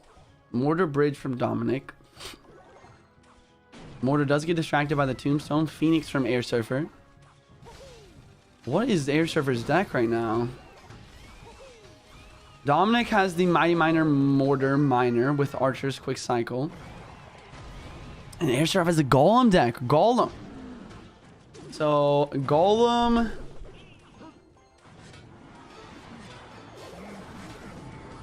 Barbrook on the right there. Golem, Golden Knight from Air Surfer. He goes for the Tombstone to try and kill everything, but the log kills that quite well. And this Mighty Miner Archers combo is destroying this Golem right now. Air Surfer just has enough elixir to get a Baby Dragon to help try and take this stuff out. But the Archers are killing this Baby Dragon. The Mortar is locked for 2 shots. Oof. Really bad start from Air Surfer. Maybe, just maybe, he should not go for a Golem in single elixir in this matchup. Just because of how detrimental that Mighty Miner is. It's definitely not over. Good Golden Knight here from Air Surfer to clean up this Miner. One big Golem push is all it takes from Air Surfer to break through. As long as he can get a good Golden Knight dash onto some Archers or some Goblins, get a connection on the tower, and use his Tornado properly in order to pull the Mighty Miner away from his Golem to prevent that heat up, he might be able to win. So basically what I'm trying to say is he just needs one good Tornado. A Tornado to allow the Golden Knight to connect and to pull the Mighty Miner off the Golem. Dominic's doing a great job pressuring the ops lane here, though. Goblins, Mortar, and Miner here is going to hard pressure ops lane. Air Surfer's forced to defend, and then the Mighty Miner going to slay that Golem down. And now there's 2 Mortars on the map. Baby Dragon's doing its best. Poison Miner on the tower, though. Barbarill does kill the Mortar, but I think it is going to get a shot. No, it doesn't get a shot. Wow. And then now the Golem in the back from Air Surfer after defending. I think this is it. If there's ever time for him to go for a Golem, it's now. Dominic knows that, and he's going to go ahead and set up for some high elixir defense. He's going to send all of his elixir on the defensive right now to try and prevent this push. He goes for the poison on both of the dragons here, both the birds. What? That's so confusing to me. Air Surfer decides that the push is dead, and he goes for a Tombstone back, and he goes for a I'm so confused.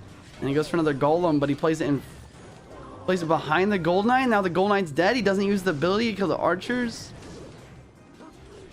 A lot of mistakes come from Air Surfer. He does get a Lightning down here. Doesn't have the Mortar, though. He gets Lightning blocked. Tornado here to try and get the Golem to connect. Mighty Miner ability is going to hit everything, though. Baby Dragon is now getting targeted after the Golem dies. Tombstone distract the Mortar. Placement at the bridge here. Log's going to help kill this Tombstone, though. Baby Dragon doing a good job here. Golden Knight dash is going to kill the Archers. Boom, boom, boom. Golden Knight is tanking for the Baby Dragon as well here. Thinks back from Air Surfer. Predicting this Miner. Needs to get a Golem down. Good Golem here to distract the Mortar. 60 seconds, guys. You know, it's a pretty close game. If Air Surfer can clean up this gameplay, I think he can still win. Mighty Miner. Oh, no. The Tornado is misplayed again, chat. And the Mighty Miner does not get pulled enough away, far enough away. And the Mighty Miner just shreds that Golem down all the way to 0. Golem Bridge, there's still 25 seconds left. You never know. Mighty Miner the defense, Mortar here as well. Miner does get picked up by the Golden Knight. Mighty Miner does retarget. Lightning does drop, kills everything. Another Mortar distract the Golem here. Baby Dragon. Mortar does not hit the tower. Miner's locked on tower, though. Goes to the Gold Knight dash here, but the Mighty Miner does block. And that's going to be a game. You know, I think Dominic played really well, but I really think that the game was decided more because of all the mistakes that Air Surfer made. A couple bad tornadoes, you know, playing Golem behind his Golden Knight at one point. Not pressuring with the Golem and just deciding to go for another push. A Tombstone in the back that didn't really get that much value. I don't know. Air Surfer really did not play that one perfectly. You know, if they had like a percentage like for accuracy like they have in chess, like after a game, I would say Air Surfer's accuracy might even be below 50%, maybe like 50-60%. And like I said, I think Dominic played well, but you know, it wasn't like super crazy. He didn't make any crazy looking plays. It was just that Air Surfer, I think, made too many mistakes to be able to break through and win the game.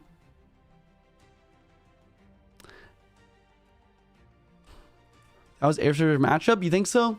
I mean, I might even agree with you, man. Like, I mean, it was a close game with all those mistakes. Imagine if Air Surfer didn't make some of those mistakes, maybe just got one good Gold Knight connection, maybe one good tornado on that Mighty Miner to prevent the Golem from getting shredded down. Maybe he could have got a connection and just easily won from there.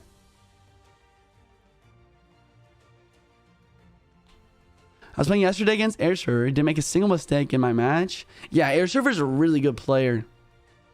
I mean, as we saw in the first game of the best of 3, literally down over 2,000 damage, and he easily like took a dub. And I mean, maybe chat's right. Maybe he's just going for close for content. Maybe that is his maybe that's his strategy here. It's 1-1 the best of 3 here, guys. Whoever wins this game is going to advance. Whoever loses is out. Air Surfer the Ghost. Dominic with the Bar Barrel. Monk in the back to counter the Royal Ghost here. Giant skilling back from Air Surfer. So it looks like Air Surfer going to be copying Dominic's deck from game 1, it looks like. Dominic with a Monk and a Phoenix. Most likely going to be Royal Giant here. Monk RG, most likely. Monk not able to get that last shot off there. Giant Skilly's going to be pretty healthy on the counter push. Mother Witch going to drop to help kill the Phoenix here. Skeletons and Magic Archer there. So Dominic not going to be using Royal Giant, actually. I believe this is a Rainrider deck, I want to say. I want to say this is a Rainrider deck. Yeah, Lumberjack at the bridge here. Magic Archer does lock. Lumberjack does get pulled in by the Fish Boy. Zappies do retarget the Magic Archer away from the tower. The dust settles, and Air Surfer's going to be up some damage because of those piggies. Phoenix on defense here versus the Zappies. Ghost in the back from Air Surfer. Fisherman not going to connect. Here comes the Rainrider now with the Zappies and Fisherman out of cycle. I think it's a good play. Ooh, but Air Surfer is a Snowball as well. Snowball going to be very clutch in this matchup. Very, very good counter to the Rainrider, actually. Here comes the pigs on the counter push. Barb Barrel going to pull the Giant Skelly back. Monk on the defense versus the pig on the left. But Monk's not a splash damage card. The pigs are going to do a lot of damage. Monk only going to be able to attack one at a time. Here comes a Lumberjack right now. Oh my god, the Lumberjack made it to the tower. Monk ability is going to pop. Thank you for the Lumberjack even more. Oh god, what? Dominic with a huge comeback. Monk getting so much value here. I feel like Air Surfer kind of under defended this. Took way too much damage. Ghost gonna get hit from Air Surfer though. Magic Archer is protected by the Monk. Here comes the pigs on the opposite lane. Ooh, Dominic has the Fireball. Fireball's gonna make a big difference right now. Fireball, one of the best counters to piggies. Here comes the Rainrider and the Lumberjack at the bridge. Rainrider does get slowed down by the Snowball, but it gets pushed towards the tower here. And I think that is going to be game over, guys. I definitely think Dominic has a nice matchup here with the Monk, with the Fireball. Maybe if Air Surfer played perfectly, he could have won. Near Pigs at the bridge, not going to be enough to take this tower out. GG's.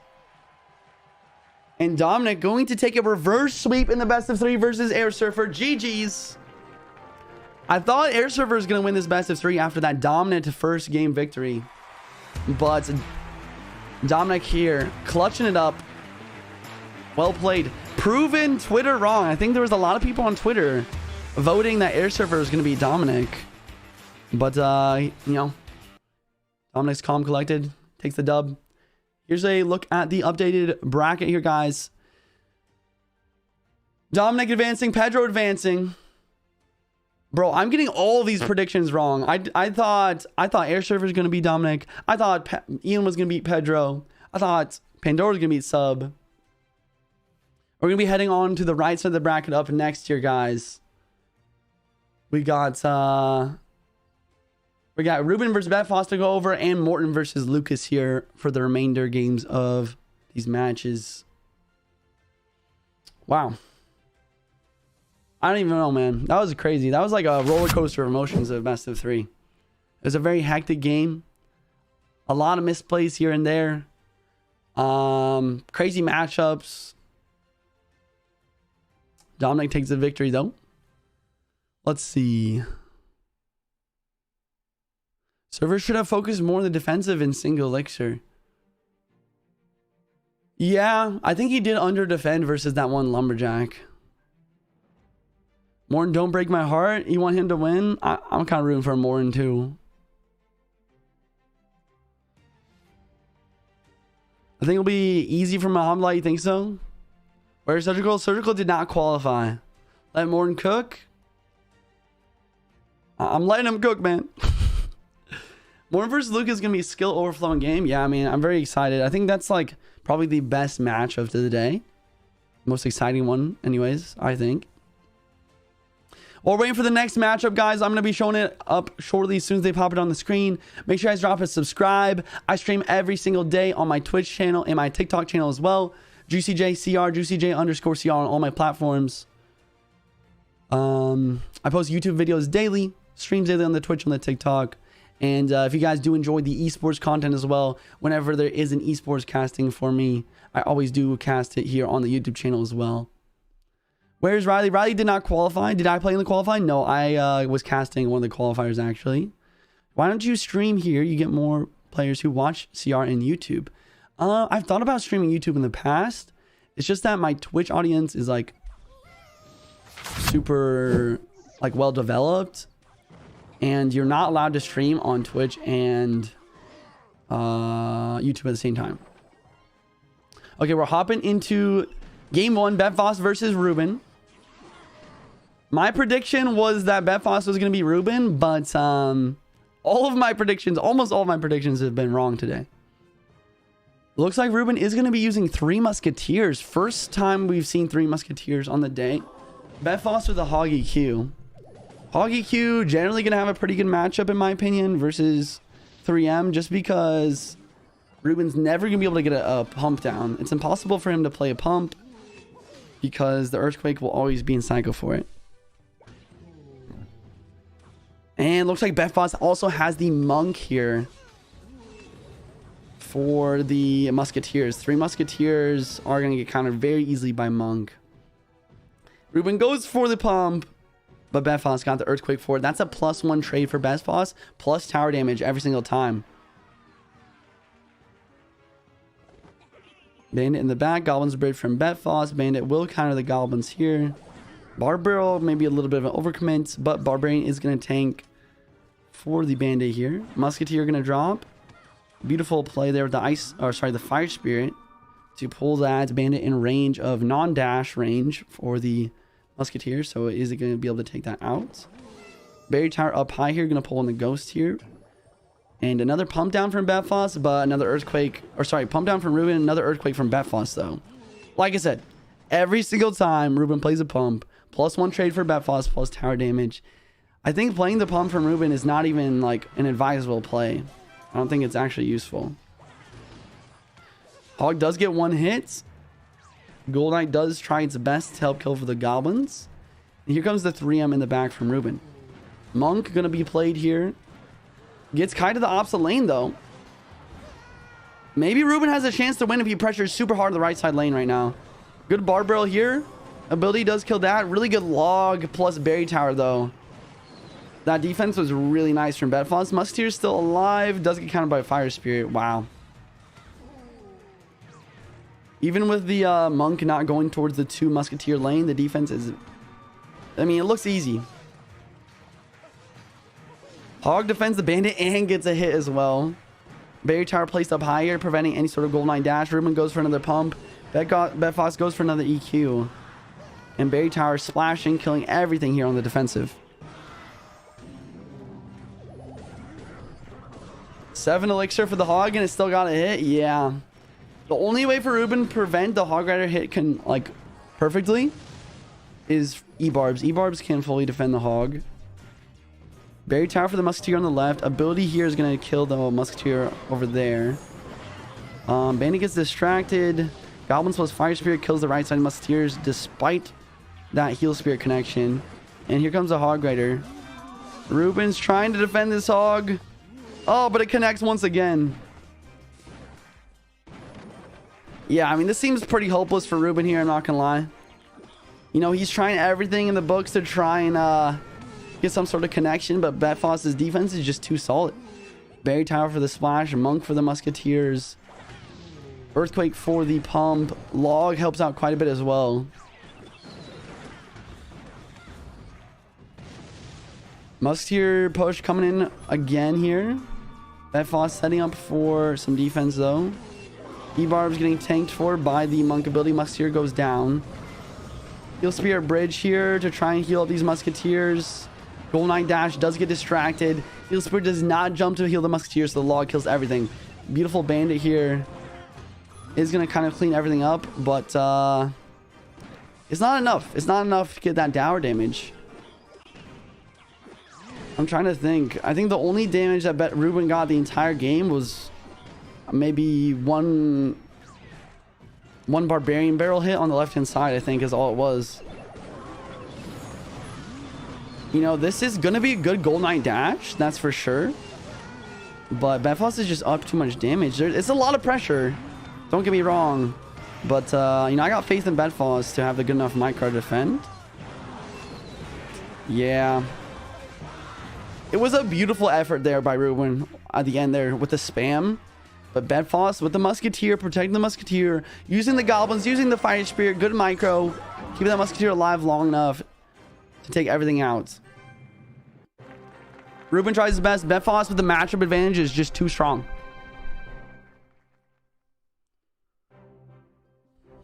Well played. Well played on the deck pick, especially from Bedfoss. Expo players just win with the Expo. They just log everything and they win the game. I mean, Expo, not that great of a win condition. We know how to defend against it. That's why we actually never see Expo.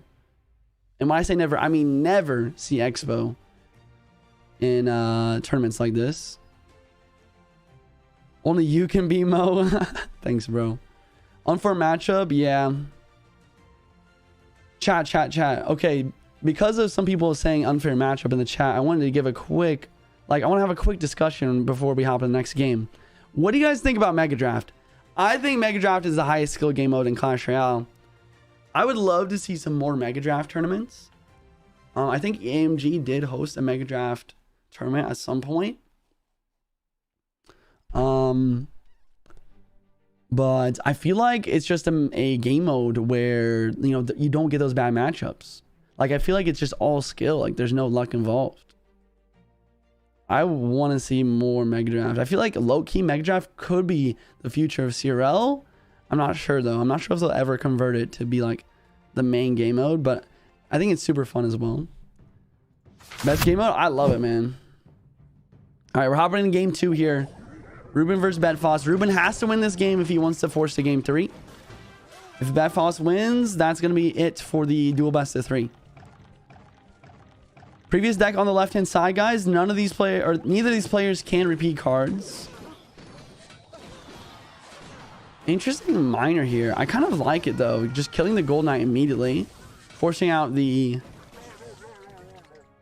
E-Giant on the defensive. So E-Giant from Betfos versus Ruben, which what looks to be Mortar.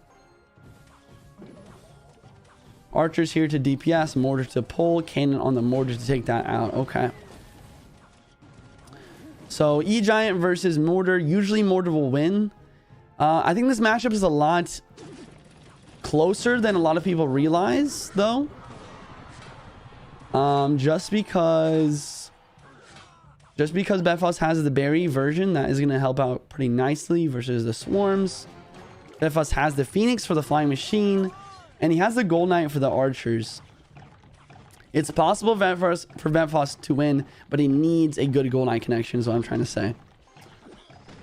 I definitely think the matchup is more difficult for the E-Giant player after the archers buff, though. Archers did get a fat buff. They do so much damage. It's really important to kill them immediately.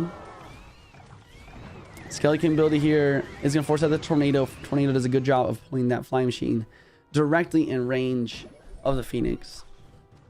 Betfos with the reset here, just going to get a cannon in the middle here. More to the bridge from Ruben. Cannon is going to distract. Barry is going to drop down to try and take that out. Quick arrows, though, kills that. And then a Skarmy to defend this Barbarian Barrel. Skeleton bridge now as well. Gold Knight ability is going to drop here just to try and take everything out. And a Skeleton ability doesn't drop. That's the wasted 2 elixir from Betfos. Cannon will defend the archers here. Let's see if Betfos decides to go for an E-Giant or not. Okay, he just goes Barry back. Will he go for E-Giant now? Okay, he goes E-Giant all the way in the back instead of going in front of the Barry here and also defend Miner. Mortar down from Ruben. Phoenix from Betfos. There's no pressure in the opposite lane, so Betfos... Oh my god, the lightning value is crazy. Huge mistake from Ruben. That lightning value got so much. Barbell kills the Skarmy. This push looks crazy. Are we going to see a Tornado dash right now? Tornado dash. Kills the archers. Gold Knight on the tower. Barry does counter the mortar here. Minion Horde's going to drop to try and defend, but Betfos takes the damage lead. Phoenix predicting Miner on the counter push. Ruben doesn't go for it. Skarmy bridge opposite lane. Barbell takes that out. Here comes the E-Giant bridge now. Archers on the defensive. Mortar to pull high. Gold Knight bridge right now. Or are we going to see a dash? Tornado. Dash. And the Gold Knight makes the tower once again. What a play. E-Giant kills most of the minion horde, if not all. Phoenix does not get the respawn. Betfos up so much damage right now. In order for Ruben to win, he needs like to punish opposite lane. That's like the main mistake that he's making right now. He keeps setting up for defense versus the E-Giants. Oh, flying machine connection. That could be the beginning of a counter push right now, or comeback. I mean, flying machine down once again. But yeah, what was I saying? The reason why Ruben's losing right now is he's not pressuring opposite lane when he goes for the E-Giant. Ruben needs to go like high pressure opposite lane with minion hordes and flying machines. Here comes a minion horde right now. E-Giant to try and defend the thing here. Bad arrows from Ruben as well. Skeleton gonna drop. Gold Knight gonna dash a tower. Weird cannon by Betfos. Maybe just per... Oh my god, that tornado from Betfos was crazy. Killing the archers and the flying machine. E-Giant gonna take this tower down well below 800. Here comes the pressure in the opposite lane. Betfos defending quite well here though. Here comes the minion horde as well. Mortar to try and distract. Ruben calls the good game. Wow, yeah, that's gonna be it. 12 seconds left is not enough. Betfos nods his head. He knows he's won, and that is gonna be GG's. First time I got a prediction right today, low-key. Betfos gonna take down Ruben here. Well played from both players. I definitely think Betfos played a little bit better though. And that's gonna be GG's. Ruben shakes his head a little bit. Betfos gonna be your victor. Well played. Well played. The tornadoes were on point. The gold line dashes were very well timed. The defense versus the miner was solid. Ruben just didn't apply enough pressure in the single and double elixir, I don't think. Once it gets to triple elixir, it's really hard for that mortar deck to break through. Here's another quick look at the bracket, guys. We have one more match for today is going to be Morton versus Lucas. Morton versus Lucas, the last game for the round of 16. Type 1 in chat for Morton, type 2 in chat for Lucas. Who do you guys think is going to win?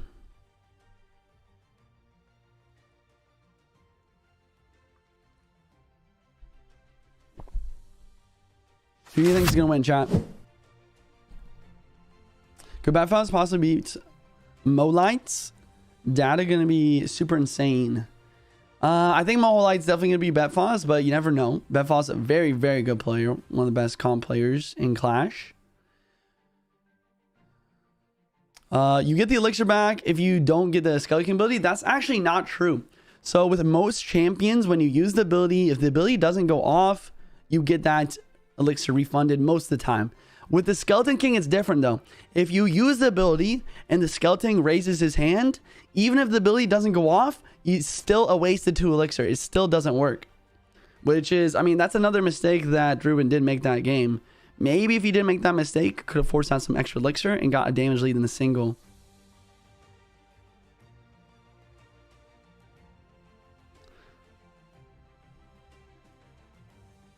Heal Spirit's so cute. Why are you guys talking about how cute the Heal Spirit is right now? let's hop into this game. We got Lucas versus Morton, game 1, guys. Last one of the day. Let's see. We got Gold Knight to defend the Ice Spirit from Morton. Lucas with the Giant Skeleton. Phoenix from Morton. So looks like maybe another E-Giant from Morton here. Lucas with the Giant Skeleton and the Ice Spirit in the log. Probably going to be Hog Rider. Here comes the Archqueen. Definitely Hog Rider EQ.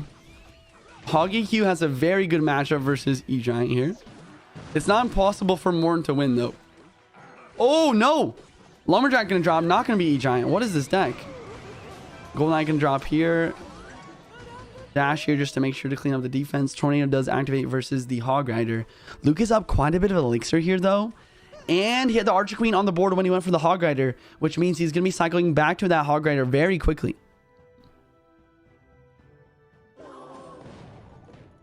Log here. I think Lucas is 1 card away from Hog Rider now. There's the Ice Spirit, and here comes another Hog. What does Morton have for it? He goes for a Phoenix and a Barb Barrel. Hog's definitely going to get at least 1 shot here. King Tower does help out. Only 1 hit, though.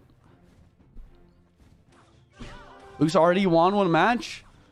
I don't believe so. I do see that on the overlay. Let me go and ask the admins.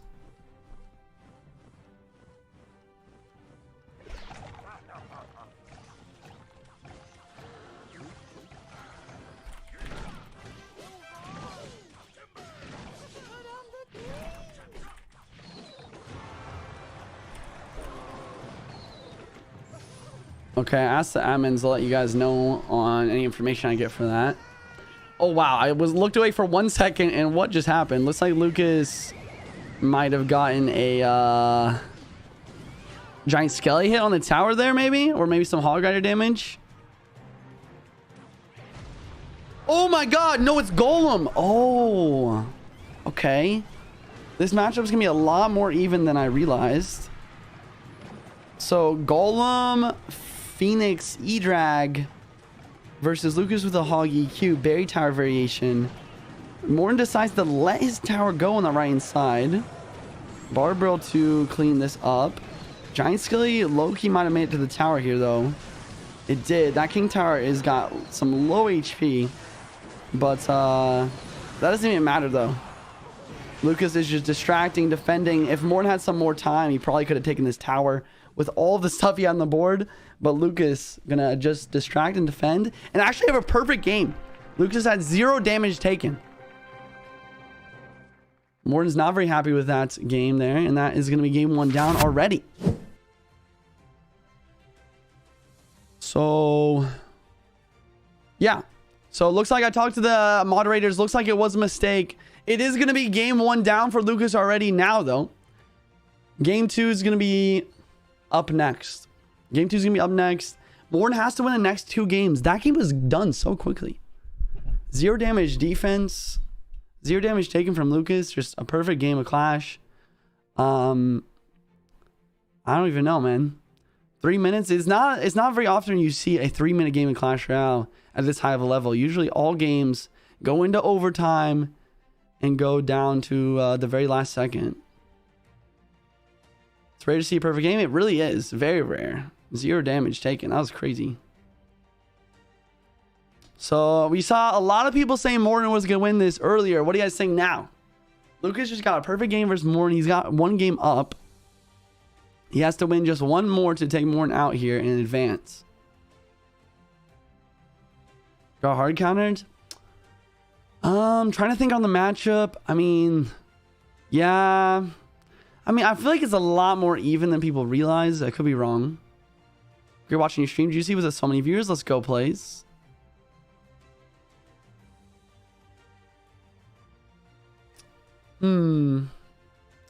Let's see. I mean, Morton used Golem and Phoenix. Lucas used Hogguard EQ.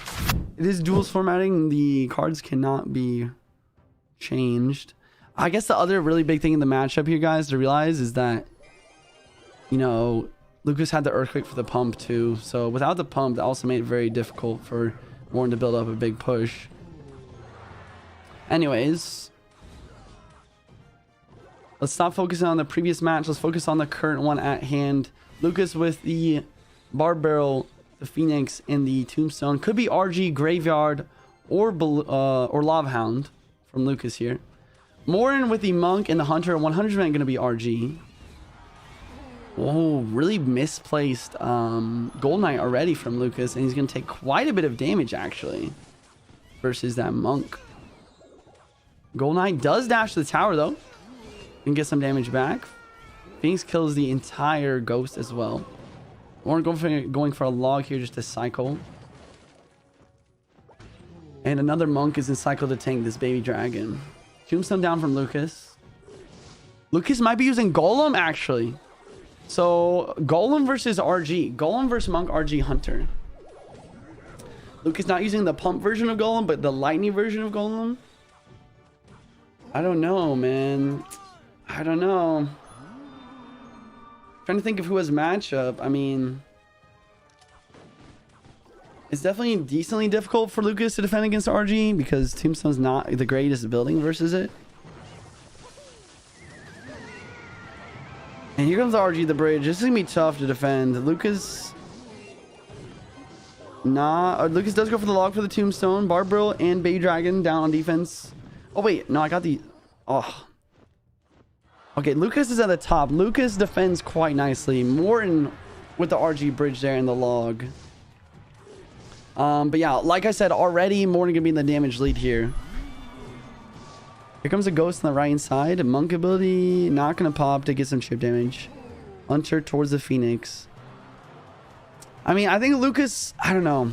I mean, he just needs 1 good push, right? But I don't think that 1 good push is possible because Morton has lightning, right? Yeah. Really good tornado from Lucas, keeping the Tombstone alive. Barbaro gonna clean up as well. Lucas trying to defend the best that he can here. RG gets the shot though. Wow. That was wild. Monk to tank. Hunter to take out the baby dragon here. Lucas gonna stack up some air units right now. Morton not gonna use the lightning. Goes for the Monk ability instead. Golem in the back.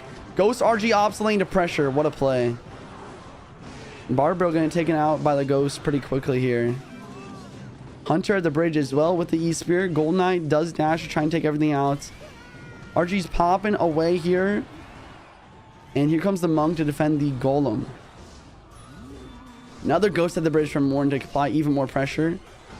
Tombstone at the bridge trying to predict the Fisherman. The Fisherman's plays low enough to pull that Golem to the off lane. Golem does make the tower on the right though. Gets a couple shots. Gold Knight bridge.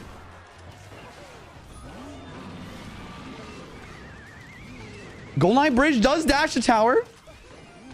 RG is defended. Lucas is very close to damage lead now. Monk bridge does kill the Phoenix egg. Phoenix on the defense. Monk ability does get chip damage right now. Hunter's killing the Phoenix here. This game's a lot closer than I thought it'd be. Phoenix is going to go down to the Hunter right now. Here comes the Royal Giant. Will it connect? Tornado's going to pull that back. Baby Giant's trying its very best. Tombstone, anti-lightning. Barbell rolls on through. Baby Giant does kill that. Gold Knight's going to drop here. Here comes the Monk, the bridge from Morton. Hunter bridge as well. Monk ability does drop. Here comes the ability from the Gold Knight. Monk is in range of tower, just barely though. A lot of chip damage there. Ooh, Morton has the fireball version. That makes a lot of sense, actually. Why he hasn't played the lightning earlier. Morton misplays the fish boy, but Lucas overcommits with the tornado. Binks on the bridge to try and counter. Monk on the defense over there. Log on defense as well. RG does get taken out. Here comes the lightning, predicting the fisherman. Goal makes the tower. Gold Knight bridge. Tornado dash. It's not enough. 11 seconds. RG's going. It's distracted by the tombstone right now. Will the RG make it to the tower? One hit. Lightning drops. Oh my god. Lucas with the dub. Oh, what? Lucas with the 2-0 sweep versus Morton. I can't believe it. What a game. What a game from Lucas. Just barely just connecting here and there with a Gold Knight dash. And then that Golem connection was crazy as well. I don't know. I'm speechless. Like, what a game. Like, I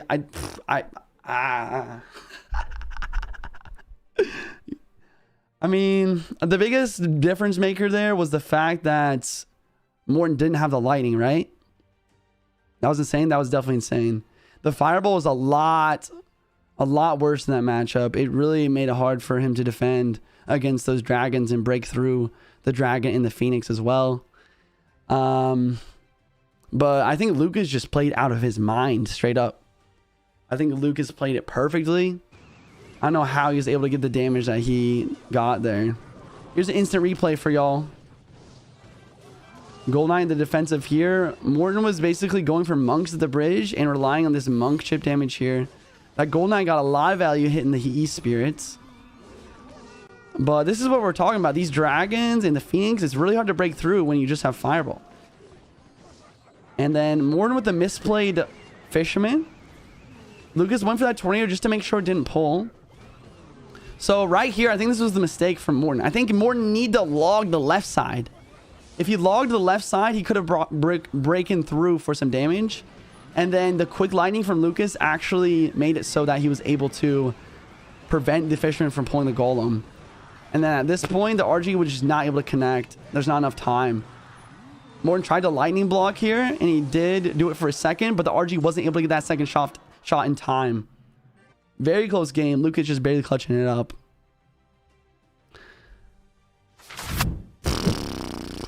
Wow. I mean, I'm really trying to think. I think that, once again, I think Morton had to log the left side to the end. I think you need to log the tombstone left inside, force Lucas to defend. Because he forced Lucas to spend more elixir on the defense, then he maybe can't get the lightning on the fisherman right away. What do you guys think? You guys think that was the play that he had to go for? I mean, you can't really blame Morton. Like, he's super focused on the defense. He was just trying his best to try and keep that golem off his tower. It's tough to say. Very tough to say. Morton out. Morton is out. Lucas is going to advance here. Wild. Absolutely wild. I'm sure they're going to show the bracket one more time, maybe. Before we're done here. Hopefully they show the brackets. A lot of kind of upsets. I mean, not really upsets. A lot of good players coming out here. But, I got a lot of predictions wrong, that's for sure. Anyways, boys, that is going to be it for the stream. Hopefully you guys did enjoy. The second day for the English casting is going to be on Rich Slayton's channel. So go follow, go subscribe to his channel. Go subscribe to my channel as well. Remember to use credit code JuicyJ. I'm probably going to go eat some lunch, and I'm going to go live again on my Twitch channel and my TikTok channel. Maybe play some ladder. Maybe play against some viewers. Thank you guys so much for coming out once again, though. Well played to all the players that came out. And good luck to them for the next day tomorrow here. Any stream tomorrow? I'm going to take tomorrow's stream off, boys. I always take Sundays off. But when is next round? It'll be tomorrow around the same time, brother. Tomorrow around the same time on Rich Slayton's channel. That's all I got, boys. Thank you guys so much for coming out. Hopefully you guys enjoyed watching. I'm getting better at casting every day. Sorry if I was a little bit, you know, I made some mistakes here and there with my commentating, but hopefully it was entertaining for y'all, and hopefully you guys enjoyed. I'll see you guys later. Much love. Goodbye, boys. See ya.